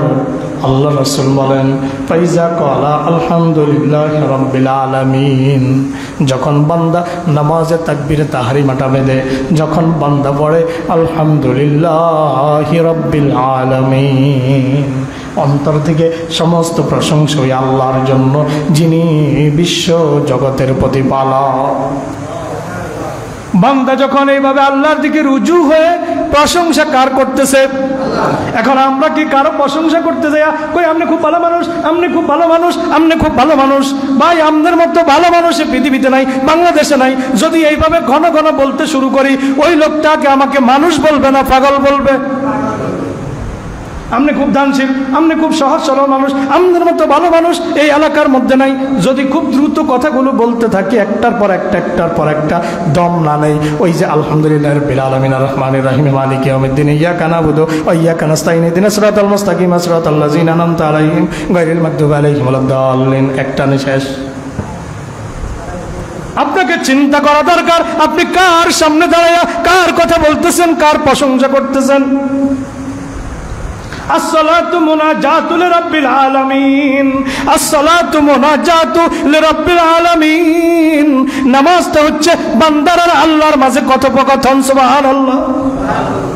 তা আপনি বলতেছেন আল্লাহকে তো বলার সুযোগ দেওয়া লাগবে, কথা কয় না কেন?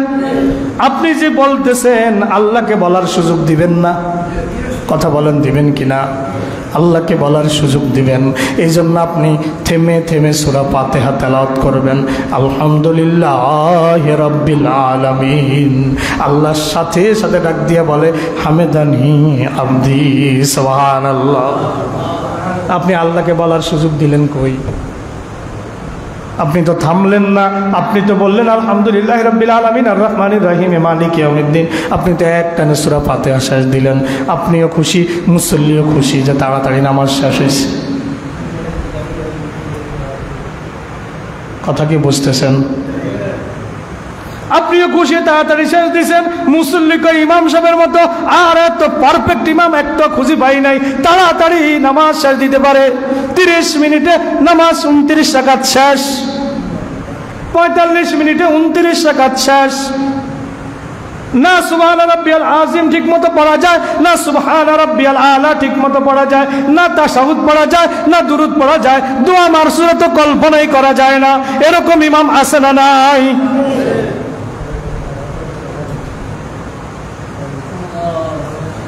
এরকম মুসল্লিও আছে না নাই? আল্লাহর নবী বলেন, সহিহ মুসলিমের বর্ণনা 764 নম্বর জাল জয়ীফ হাদিস না সহিহ হাদিস। আমি যতগুলা হাদিস বলি আপনাদেরকে নম্বর সহ কিতাবের নাম সহ বলি। সহিহ মুসলিম খোলেন, 764 নম্বর হাদিসটা খোলেন। যদি আপনার কাছে কিতাব না থাকে আমার কাছে আসেন, আমি খুলে দেখাই দেই।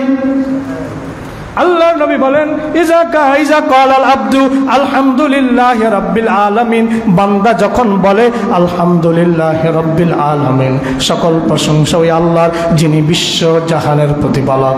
আল্লাহর সাথে সাথে ডাক দেয়, হামিদানি আবদি, আমার বান্দা আমার প্রশংসা করেছে। বান্দা এবার বলে আর রহমানির রহিম, আল্লাহ ডাক দিয়ে বলে আসনা আলাইয়া আবদি, আমার বান্দা আমার গুণ কীর্তন করেছে। বান্দা এবার বলে মালিকি ইয়াউমিদ্দিন, তুমি বিচার দিবসের মালিক। আল্লাহ বলে মর্যাদানি আবদি, আমার বান্দা আমাকে মর্যাদা দিয়েছে। সুবহানাল্লাহ।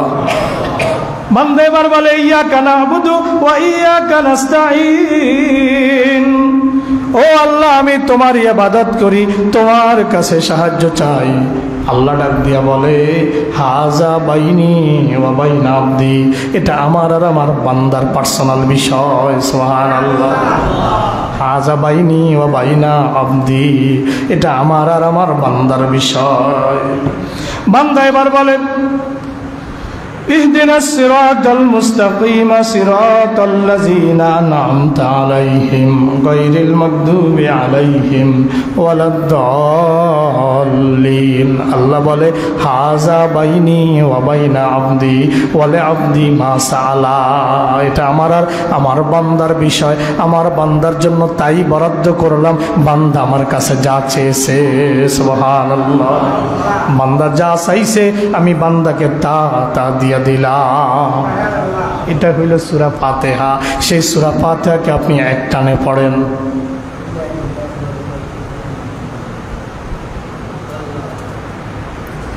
এই জন্য নামাজের মধ্যে হুজুরি কল থাকতে হবে। আপনাকে খেয়াল করতে হবে আপনি আল্লাহর সামনে দাঁড়িয়েছেন, আপনি আল্লাহর সাথে কথা বলতেছেন। আসসালাতু মুনাজাতুল রাব্বিল আলামিন, নামাজটা হচ্ছে বান্দার আর আল্লাহর আলাপের সময়। বান্দা সারা দিনের কর্মব্যস্ততা যখন শেষ করে, বান্দা জোহরে হাজির হয়, আল্লাহর সাথে একটু কথা বলে নেয়। আবার যখন বিকালবেলায় বান্দা কাজকর্ম সেরে আসে, ক্লান্ত শ্রান্ত দেহ নিয়ে আবার একটু আল্লাহর সাথে কথা বলে নেয়। আবার সন্ধ্যার সময় আল্লাহর সাথে কথা বলে নেয়। ঘুমাইতে যাওয়ার আগে আবার এশার আগে দিয়ে এশার সময় আল্লাহর সাথে কথা বলে নেয়। আবার যখন সারা রাত ঘুমায়, ঘুম থেকে উঠে আবার আল্লাহর প্রশংসা করার জন্য সালাতে দাঁড়ায়।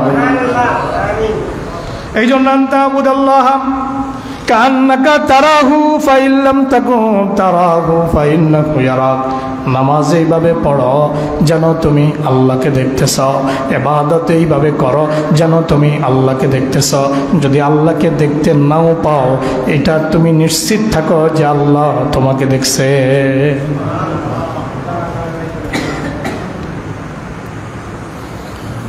এই জন্য নামাজের মধ্যে আল্লাহর প্রতি ভক্তি থাকতে হবে, শ্রদ্ধা থাকতে হবে।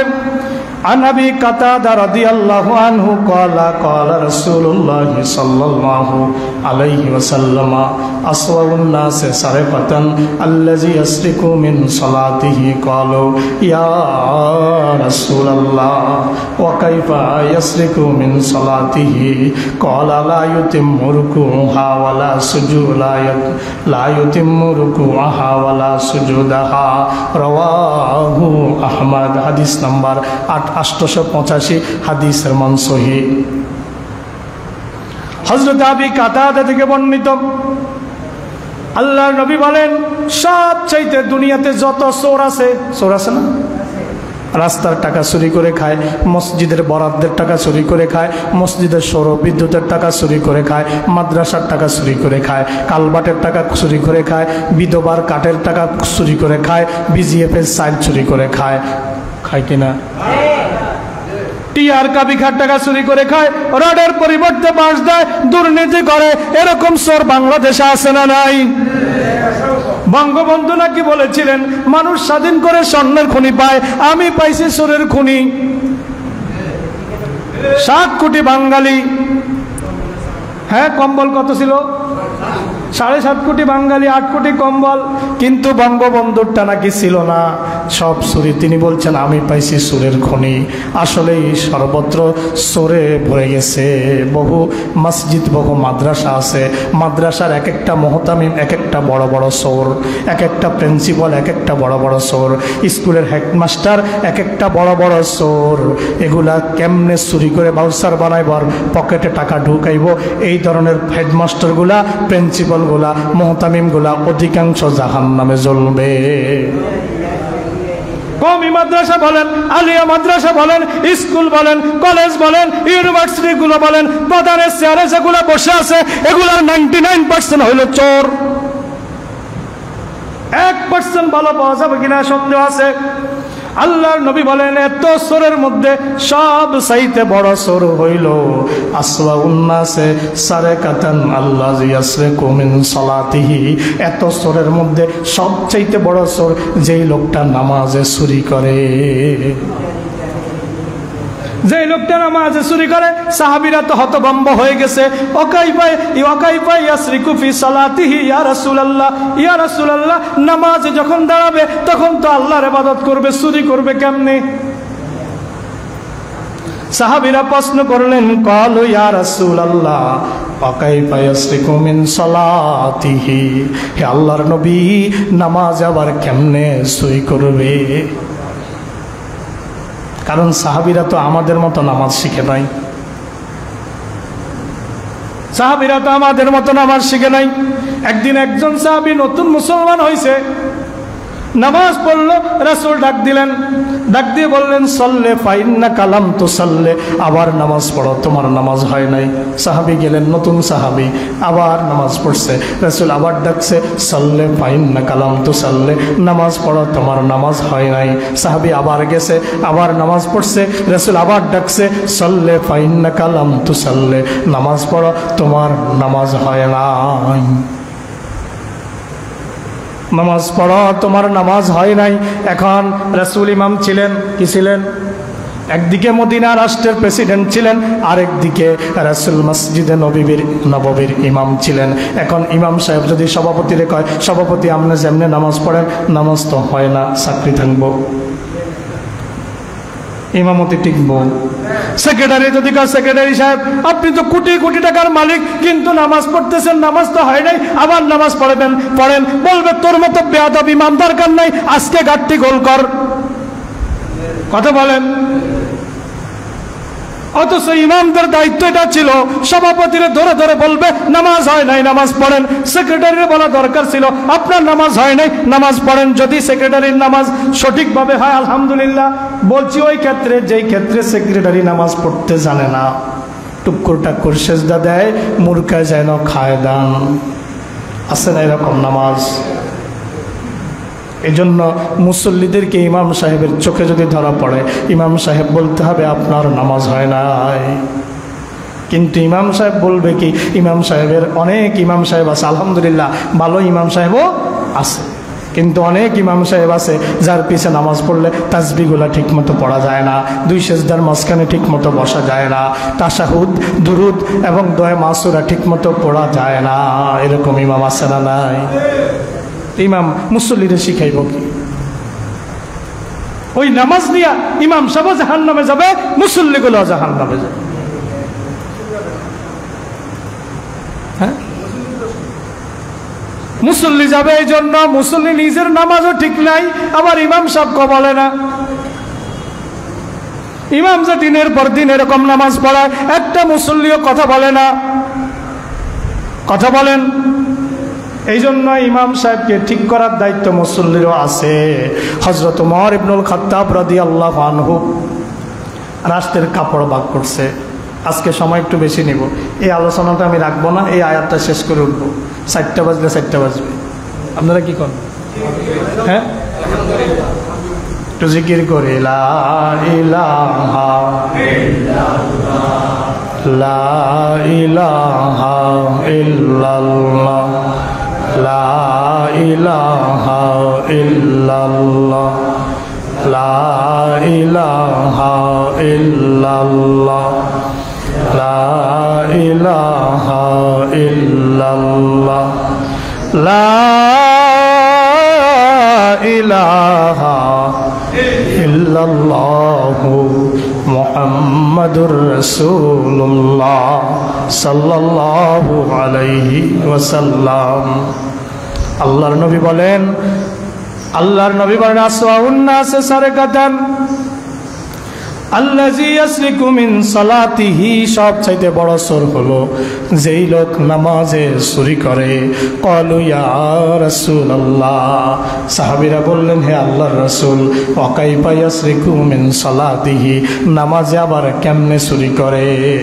রাসূল বলেন ক্বালা লা ইউতিম্মু রুকুআহা ওয়ালা সুজুদাহা, সে তার রুকু ঠিকমতো আদায় করে না, তার সিজদাও ঠিকমতো আদায় করে না, তার নামাজে যে কাজগুলো আছে এগুলা ঠিকঠাক আদায় করে না, দৃঢ়স্থিরতা অবলম্বন করে না, খুশুও নাই খুজুও নাই, এই লোকটাই হইল নামাজ চোর।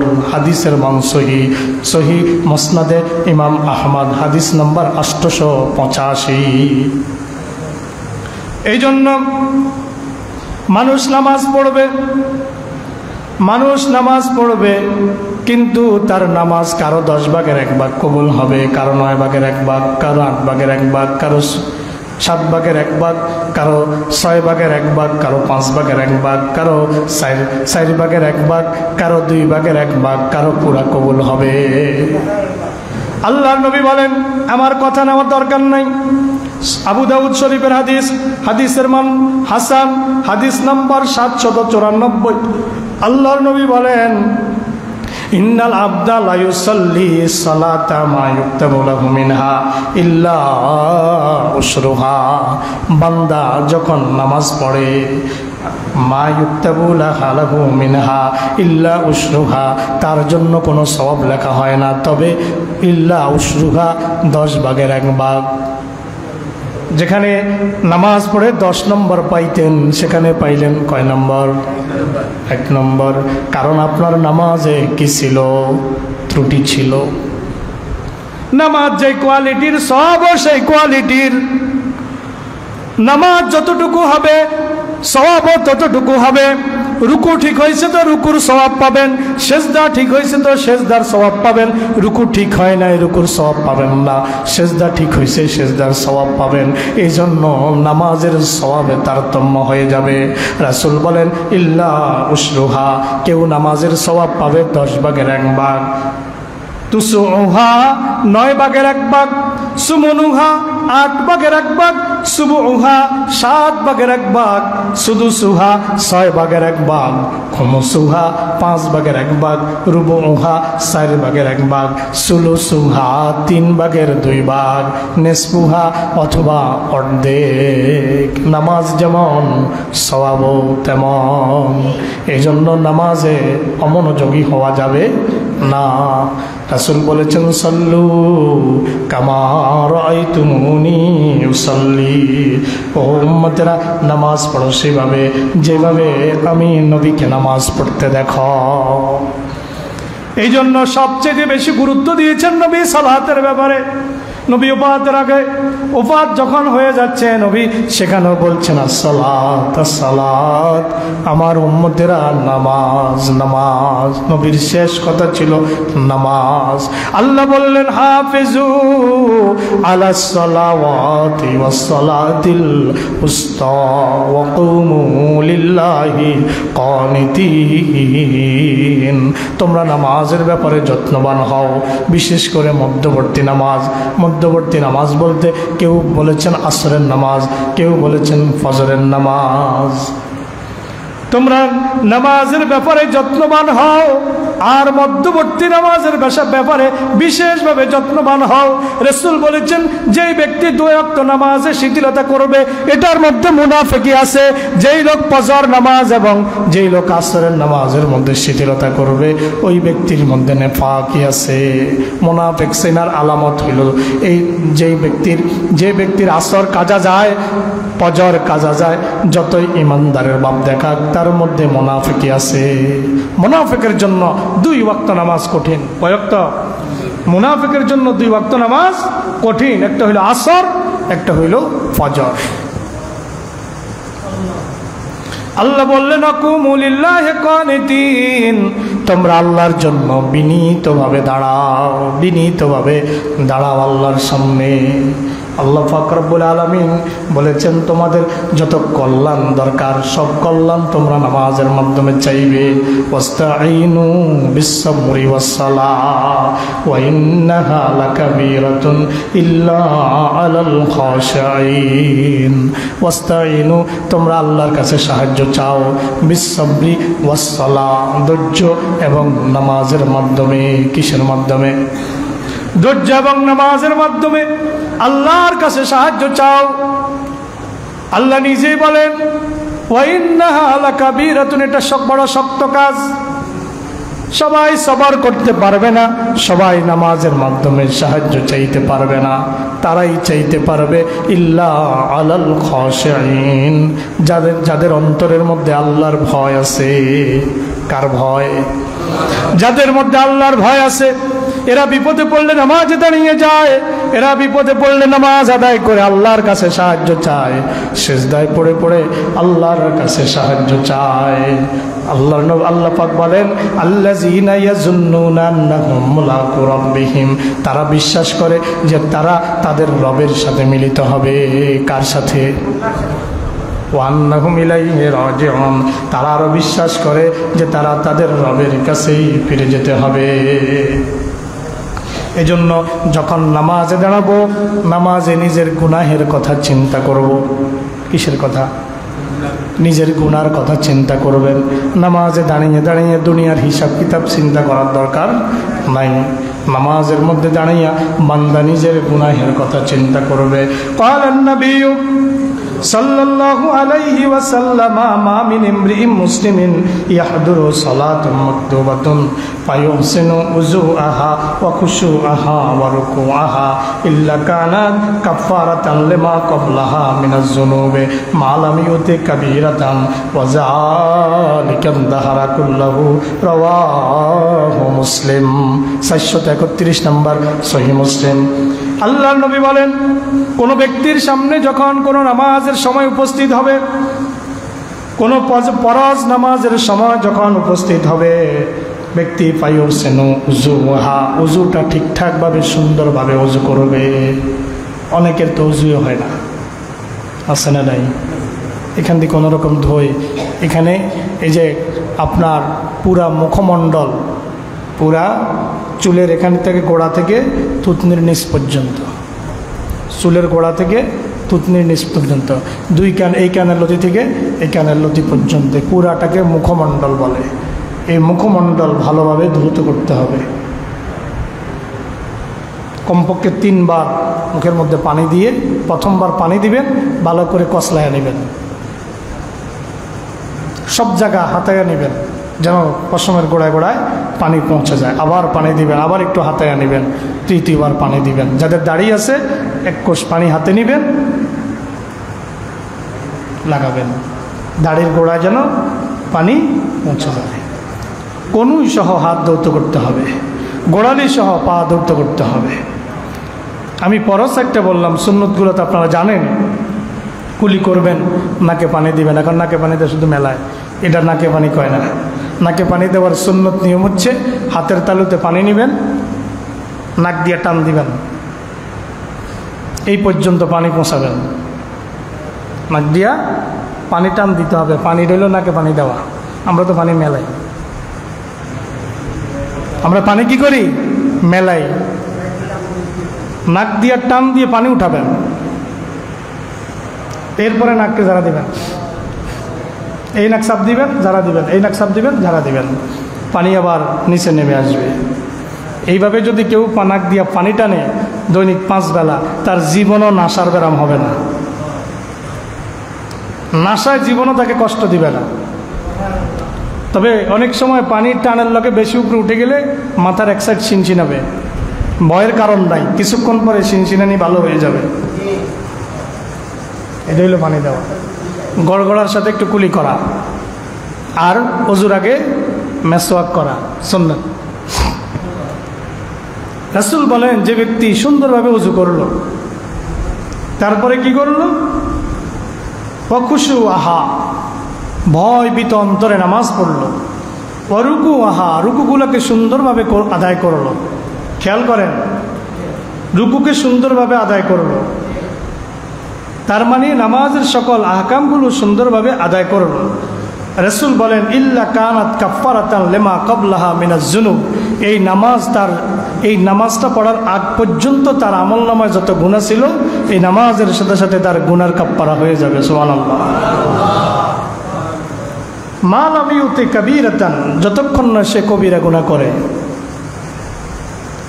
ওয়াযালিকা দাহরা কুল্লাহ।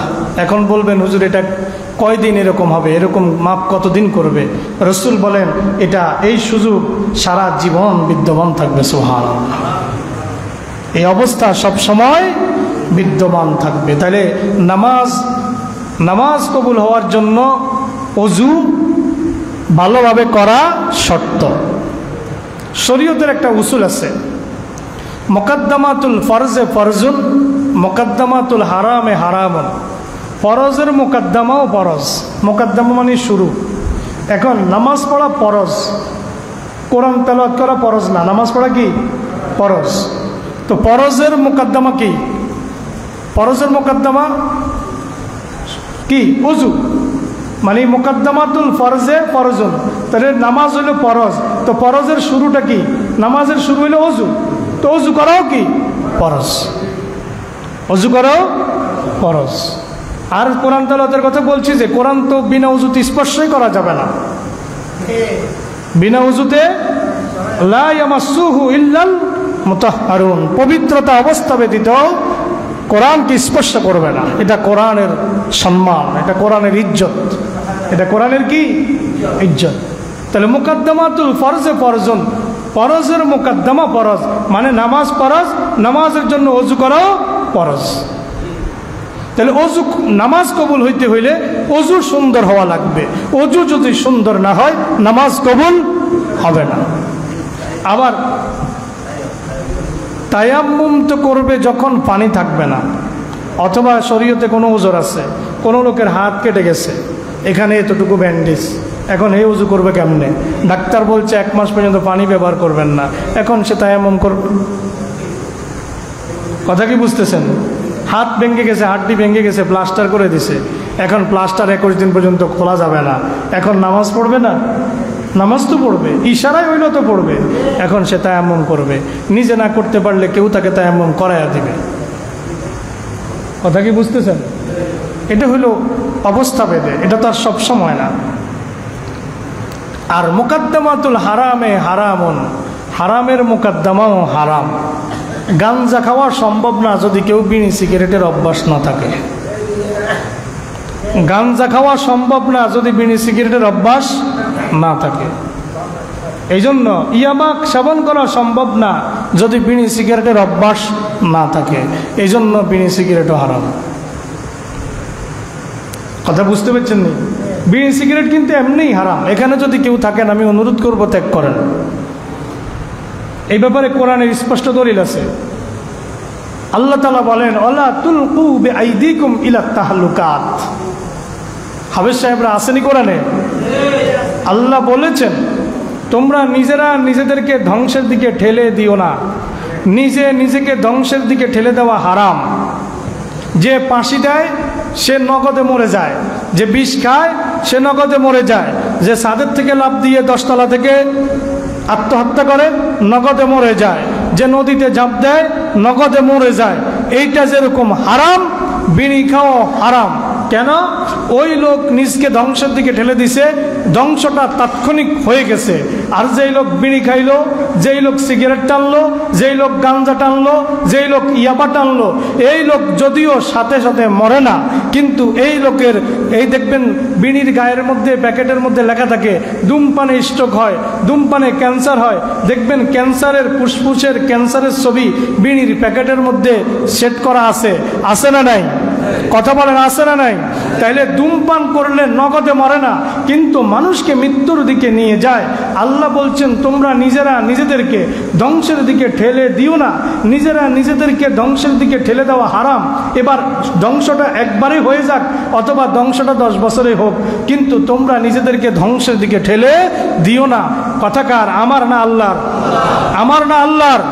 এই আয়াতকে দলিল হিসেবে সাব্যস্ত করে আগে একসময় আলেমরা বলছে ধূমপান করা মাকরু, কিন্তু বর্তমান পৃথিবীর সমস্ত ইসলামিক স্কলার, সমস্ত মনীষীরা একমত পোষণ করে ফতোয়া দিয়েছেন, রায় দিয়েছেন এই আয়াত স্পষ্ট থাকতে ধূমপানকে মাকরু বলার কোনো সুযোগ নেই, ধূমপান করা হারাম।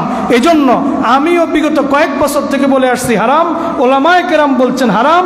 ধূমপান যেহেতু স্ট্রোক হয়, ধূমপান যেহেতু মৃত্যু হয়, ধূমপানে যেহেতু ক্যান্সার হয়, ধূমপানে যেহেতু আলসার হয়, এই ধূমপান করা হারাম। তাহলে মুকদ্দমাতুল হারামে হারাম। কয় হুজুর জুয়া খেলি না, এমনি একটু 29 খেলি। এখন জুয়া কোনো ব্যক্তির পক্ষে খেলা সম্ভব নয় যদি সে 29 না জানে, বা টাস কেমনে বাটে এটা যদি না জানে, টাস কেমনে খেলে এটা যদি না জানে, তাইলে সে জুয়া খেলবে কেমনে? জুয়া তো ওই ব্যক্তির পক্ষে খেলা সম্ভব যে ব্যক্তি টাস খেলতে পারে। খেলা জানে বিদে তো জুয়া ধরে। জুয়াটা তো আলাদা কোনো খেলা না, এই জুয়াটা তো টাসের উপরে তো ধরে, ঠিক কিনা? ধরেন যে ব্যক্তি লুডো খেলতে পারে না, সে ব্যক্তি কি লুডো খেলায় কারোর সাথে বাজি ধরবে? ধরবে? তো বাজিটাই তো জুয়া, ঠিক কিনা? বাজিটাই তো জুয়া। আবার যে ব্যক্তি ক্যারাম খেলাই জানে না, সে কি ক্যারাম খেলায় বাজি ধরবে? বাজি তো ধরবে না। যে ব্যক্তি ক্রিকেট খেলা জানে না, সে কি ক্রিকেটে বাজি ধরবে? এখন তো সবচাইতে বড় জুয়া হয় ক্রিকেটকে কেন্দ্র করে, এরপরে জুয়া হয় ফুটবলকে কেন্দ্র করে। মোবাইলে জুয়া চলতেছে এখন। এখন যেই ব্যক্তি ওই আপনার আমি জুয়া খেলি না, 29 খেলি, হুজুর এমনি খেলি, এমনি খেলাও জায়েজ নাই। এই জন্য জায়েজ নাই, জুয়া খেলা হারাম, কিন্তু এমনি টাস খেলা, পারস্পরিক বসে খেলা হারাম না। কিন্তু যেহেতু জুয়া খেলতে হলে, বাজি ধরতে হলে টাস খেলা শিখতে হবে, এই জন্য শিখাটাও হারাম। কথা কি ক্লিয়ার নেই? আপনাদের ভুল কিছু নিয়ে যায় না, না বুঝলে বলেন। মেসেজ ক্লিয়ার তো? যেহেতু জুয়া ধরতে হইলে, বাজি ধরতে হইলে তাকে খেলা শিখতে হবে, এই জন্য মুকদ্দমাতুল হারামে হারামুন, হারামের শুরুটাও হারাম। সাল্লাল্লাহু আলা সাল্লাল্লাহু আলাইহি ওয়াসাল্লাম। আরেকখানা হাদিস শুনুন, আল্লাহর নবী বলেন, আনাবি হুরায়রা রাদিয়াল্লাহু আনহু আন্না রাসূলুল্লাহি সাল্লাল্লাহু আলাইহি ওয়াসাল্লাম ক্বালা আকরাবু মা ইয়াকুনুল আবদু মির রাব্বিহি ওয়া হুয়া সাজিদুন ফাকসিরুদ দুআ, রাওয়াহু মুসলিম। হাদিস নাম্বার 970, হাদিসের মান সহিহ, মুসলিম শরীফ। রাসূল বলেন, বান্দা যখন সিজদা দেয়, বান্দা যখন কি দেয়, তখন বান্দা আল্লাহর সবচেয়ে নিকটে থাকে। সুবহানাল্লাহ। এত নিকটে বান্দা আল্লাহ হয় না। যখন বান্দা সিজদা দেয় তখন বান্দা আল্লাহর সবচেয়ে কাছে থাকে, সবচেয়ে নিকটে থাকে। এই জন্য রাসূল বলেন, যখন সিজদা দিবা ফাকসির দোয়া, শুধু সুবহান রাব্বিয়াল আলা বলিও না, আরও কিছু দোয়া সিজদার মধ্যে করো। সুবহানাল্লাহ। আরও কিছু দোয়া সিজদার মধ্যে করো। ফাকসির দোয়া, তোমার কি কি দরকার সব সিজদার মধ্যে আল্লাহর কাছে বলো। সুবহানাল্লাহ। তো এই দোয়াগুলো আপনি আরবিতে করবেন। কিসে করবেন? দোয়ায়ে মাসুরা অনেক দোয়া আছে, এই দোয়াগুলো আপনি সিজদায় যাই আল্লাহর কাছে করবেন। আল্লাহুম্মা ফিরলি জাম্বি, আল্লাহ আমার গুনাহ মাফ করে দাও বলতে পারেন। সিজদার মধ্যে বলতে পারেন, আল্লাহুম্মা ইন্নাকা আফুউন তুহিব্বুল আফওয়া ফা'ফু আন্নি। আপনি তো জানেন আপনি কত গুনাহ করেছেন। পৃথিবী না জানো, আমি তো জানি আমি কি পাপ করেছি। হায় পৃথিবী না জানো, আমি তো জানি আমি কি পাপ করেছি, হায় আমার পাপের করলে বিচার, বাঁচার আমার নাই উপায়, দয়াময় প্রভু মাফ করো আমায়, মাফ করো আমায়। সবাই পৃথিবী না জানুক আমি তো জানি আমি কি পাপ করেছি, হায় আমার পাপের করলে বিচার, আমার পাপের করলে বিচার, বাঁচার আমার নাই উপায়, দয়াময় প্রভু মাফ করো আমায়, মাফ করো আমায়, মাফ করো আমায়, মাফ করো আমায়। বলেন আমিন। আল্লাহর নবী সাল্লাল্লাহু আলাইহি ওয়াসাল্লাম বলেন, আকরাবু মা ইয়াকুনুল আবদু মির রাব্বিহি ওয়া হুয়া সাজিদুন, বান্দা আল্লাহর সবচাইতে নিকটে থাকে যখন বান্দা সিজদার মধ্যে থাকে। পাকসিরুদ দুআ, সুতরাং তোমরা সিজদার মধ্যে বেশি বেশি দোয়া করো। আল্লাহর নবী দোয়া করতেন। আন আবি হুরায়রা আন্না রাসূলুল্লাহ সাল্লাল্লাহু আলাইহি ওয়াসাল্লাম, হযরত আবু হুরায়রা বলেন নিশ্চয় রাসূল সাল্লাল্লাহু আলাইহি ওয়াসাল্লাম কানা ইয়াকুলু ফি সুজুদিহি, তার সিজদার মধ্যে দোয়া করতেন এই বলে, আল্লাহুম্মা গফিরলি যামবি কুল্লাহ, আল্লাহ আমার সব গুনাহগুলো ক্ষমা করে দাও, দেক্কাহু অজল্লাহু, কম হোক বেশি হোক, আউয়ালাহু ওয়া আখিরাহু, আমার জীবনের প্রথম দিকের গুনাহ আমার জীবনের শেষ দিকের গুনাহ সব মাফ করে দাও, আলানিয়াতুহু ওয়া সিররাহু, যেই গুনাহগুলো প্রকাশ্যে করেছি যেই গুনাহগুলো গোপনে করেছি সব মাফ করে দাও। আমি প্রশ্ন রাখতে চাই, নবীর কি গুনাহ ছিল? এরপর নবী এইভাবে দোয়া করতেন, তাহলে আমাদের দোয়া কিভাবে করা দরকার? বেশি বেশি সিজদায় দোয়া করতে হবে। আল্লাহর নবী সাল্লাল্লাহু আলাইহি ওয়াসাল্লাম যেভাবে দোয়া করতেন আমাদেরকে সেইভাবে দোয়া করতে হবে। আলোচনা পরিসমাপ্তির দিকে চলে যায়। নামাজ পড়ব কার সন্তুষ্টির জন্য? কার সন্তুষ্টির জন্য? নামাজ কার সাথে কথোপকথন? নামাজ কার সাথে কথোপকথন? নামাজ পড়া মানে আল্লাহর সাথে কথা বলা। সুতরাং আর তাড়াহুড়া করব না। রাজি আছি তো? হযরতে ইসমাঈল আলাইহিস সালাম সম্পর্কে আল্লাহ বললেন, হযরত ইসমাঈল নিজের সন্তানকে নিজের পরিবার পরিজনকে নামাজের জন্য আদেশ করেন। ওয়া কানা ইয়ামুরুহু বিসসালাতে, তিনি তার পরিবারদেরকে নামাজের জন্য আদেশ করতেন। ওয়া যাকাতে, যাকাতের আদেশ করতেন। তাইলে বোঝা যায় যাকাত তখনও ছিল। ওয়া কানা ইনদা রাব্বিহি মারদিয়া, তিনি ছিলেন তার প্রভুর কাছে একজন প্রিয়ভাজন বান্দা। এজন্য সালাতের মাধ্যমে আমাদেরকে আল্লাহর কাছে প্রিয় হওয়া লাগবে কিনা? কথা বলেন, লাগবে কিনা? জাকাতের কথা বলেছেন তিনি। জাকাত সম্পর্কে যেহেতু মাহে রমাদান, আমাদের দেশে মানুষ রমজানেই বেশিরভাগ জাকাত দেয়, ঠিক কিনা? কোন মাসে দেয়? রমজানে জাকাত দিলে স্বভাবও বেশি, যদিও বছরের অন্য সময় দেওয়া যায়, কিন্তু রমজানকে আমাদের দেশে বেছে নেওয়া হয়েছে। রমজানে যাদের উপরে জাকাত ফরজ হয়েছে তারা জাকাত দিবেন। আগামীকালকে জাকাত সম্পর্কে অল্প কিছু কথা বলে আমি পরের আয়াতে চলে যাব ইনশাল্লাহ। আজকে এই পর্যন্ত। হাযা মা ইনদি ওয়া লা ইলমা ইনদাল্লাহ। আসসালামু আলাইকুম ওয়া রাহমাতুল্লাহ।